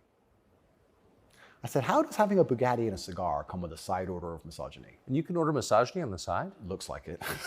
It's like a sauce. And she repeated it because she couldn't. Yeah, you have a Bugatti and a cigar, and it comes with a side order of misogyny. So I was like, but they're not sending their best. Yeah, I don't think they have any best, to be honest. But the point they're making, what she doesn't realize she's making, because she's not smart enough, but what she wanted to say, but she couldn't say in a way which sounded negative, is financial freedom is required to a degree to resist. The reason I'm also disliked is because I'm financially successful. If I was broke, they wouldn't care what I say. But I inspire young men, all of my fans, to become wealthy. And you'd think that'd be fantastic for the society, right? He has millions of young men. He's teaching them to work hard. He's teaching them different ways money can be made. He's teaching them to be fantastic salesmen. He's helping the society. No, because if you have a whole bunch of money, then you can sit and say, no, I don't need your wage. That's bullshit. There was a video very recently of a guy in England taking down all the English flags and putting up pride flags. And a guy screams to him and goes, bro, you're taking down the wrong flag. And he replied, I know, mate. And the point is, what can I do? I'm a flag guy. If I say no, someone else will do it. Kids got to eat. So by keeping your money enslaved, they can keep you enslaved. You got to eat. They don't want men to be financially free. If you're financially free, if you have enough money in the bank, you can one day go, you know what? I don't want your money. Even me now to this day, I've done enough and I'm successful enough that it's very hard for them to buy me. They come along, well, I would never sell my soul anyway because it's not who I am as a person. But if I was destitute, they could come along and say, Andrew, you have all this influence. We're going to change your message. You're going to say this. And we're going to give you 10 million. Okay. You can't buy me. Can't buy Trump. He's rich already. He's rich. He's rich and he's 80, 70 something. You think he needs more money? He doesn't care about money. They don't like that. So being financially free in and of itself is now an act against the government because this whole idea that they want everyone to be rich and it's fantastic for the society, I'd actually argue against that. They don't want that. They want everyone destitute because when you're destitute, you need the government to feed you. And it's very hard to fight against the government who's feeding you. It's very hard to resist the people who give out the bread. Yeah. I think that's called something. It begins with C. What's it called? Interesting. I also heard another interesting theory from a very intelligent person one day, and it was that every government on earth, all of them, in all of their different forms, China, which says it's communist and is capitalist, and all the different in-betweens to the capitalist West, every government on earth is slowly encroaching on trying to become as controlling as powerful as possible. They all want to be as controlling as possible over their citizens. Communism is the end result of the most control a government can have, effectively, or some version of communism. But every single government on earth is slowly trying to get there bit by bit. And the only thing that resists them getting there is the populace and how much the populace will accept. And depending on how malleable the populace is, depends on how quickly they get there. But every government wakes up. It's kind of like AI. Have you ever heard the robot's going to destroy us all because they wake up and go, we don't need the humans anymore? Their end goal is just survival. If a government is the same as an entity, its end goal is more and more control. And that's all they're trying to do every single day with every law they pass, with the climate change law. They don't care about the environment. They want more control. Of course. And the more and more control they get, the final end result, if you give them what they want, is absolute slavery for everybody. So you have to be very careful because that is their ideal government. The ideal government is where everyone complies, everyone obeys, everyone's controlled, we know everything about everybody, and it's slavery. That's the only way to get that state. So even making enough money to have an opinion is an act of rebellion. It's crazy. Andrew Tate. Thank you very much, my friend. Amazing. Thank you. Younger people say the news is full of lies. In Kennedy's motorcade. 239 people. Cell death of Jeffrey Epstein.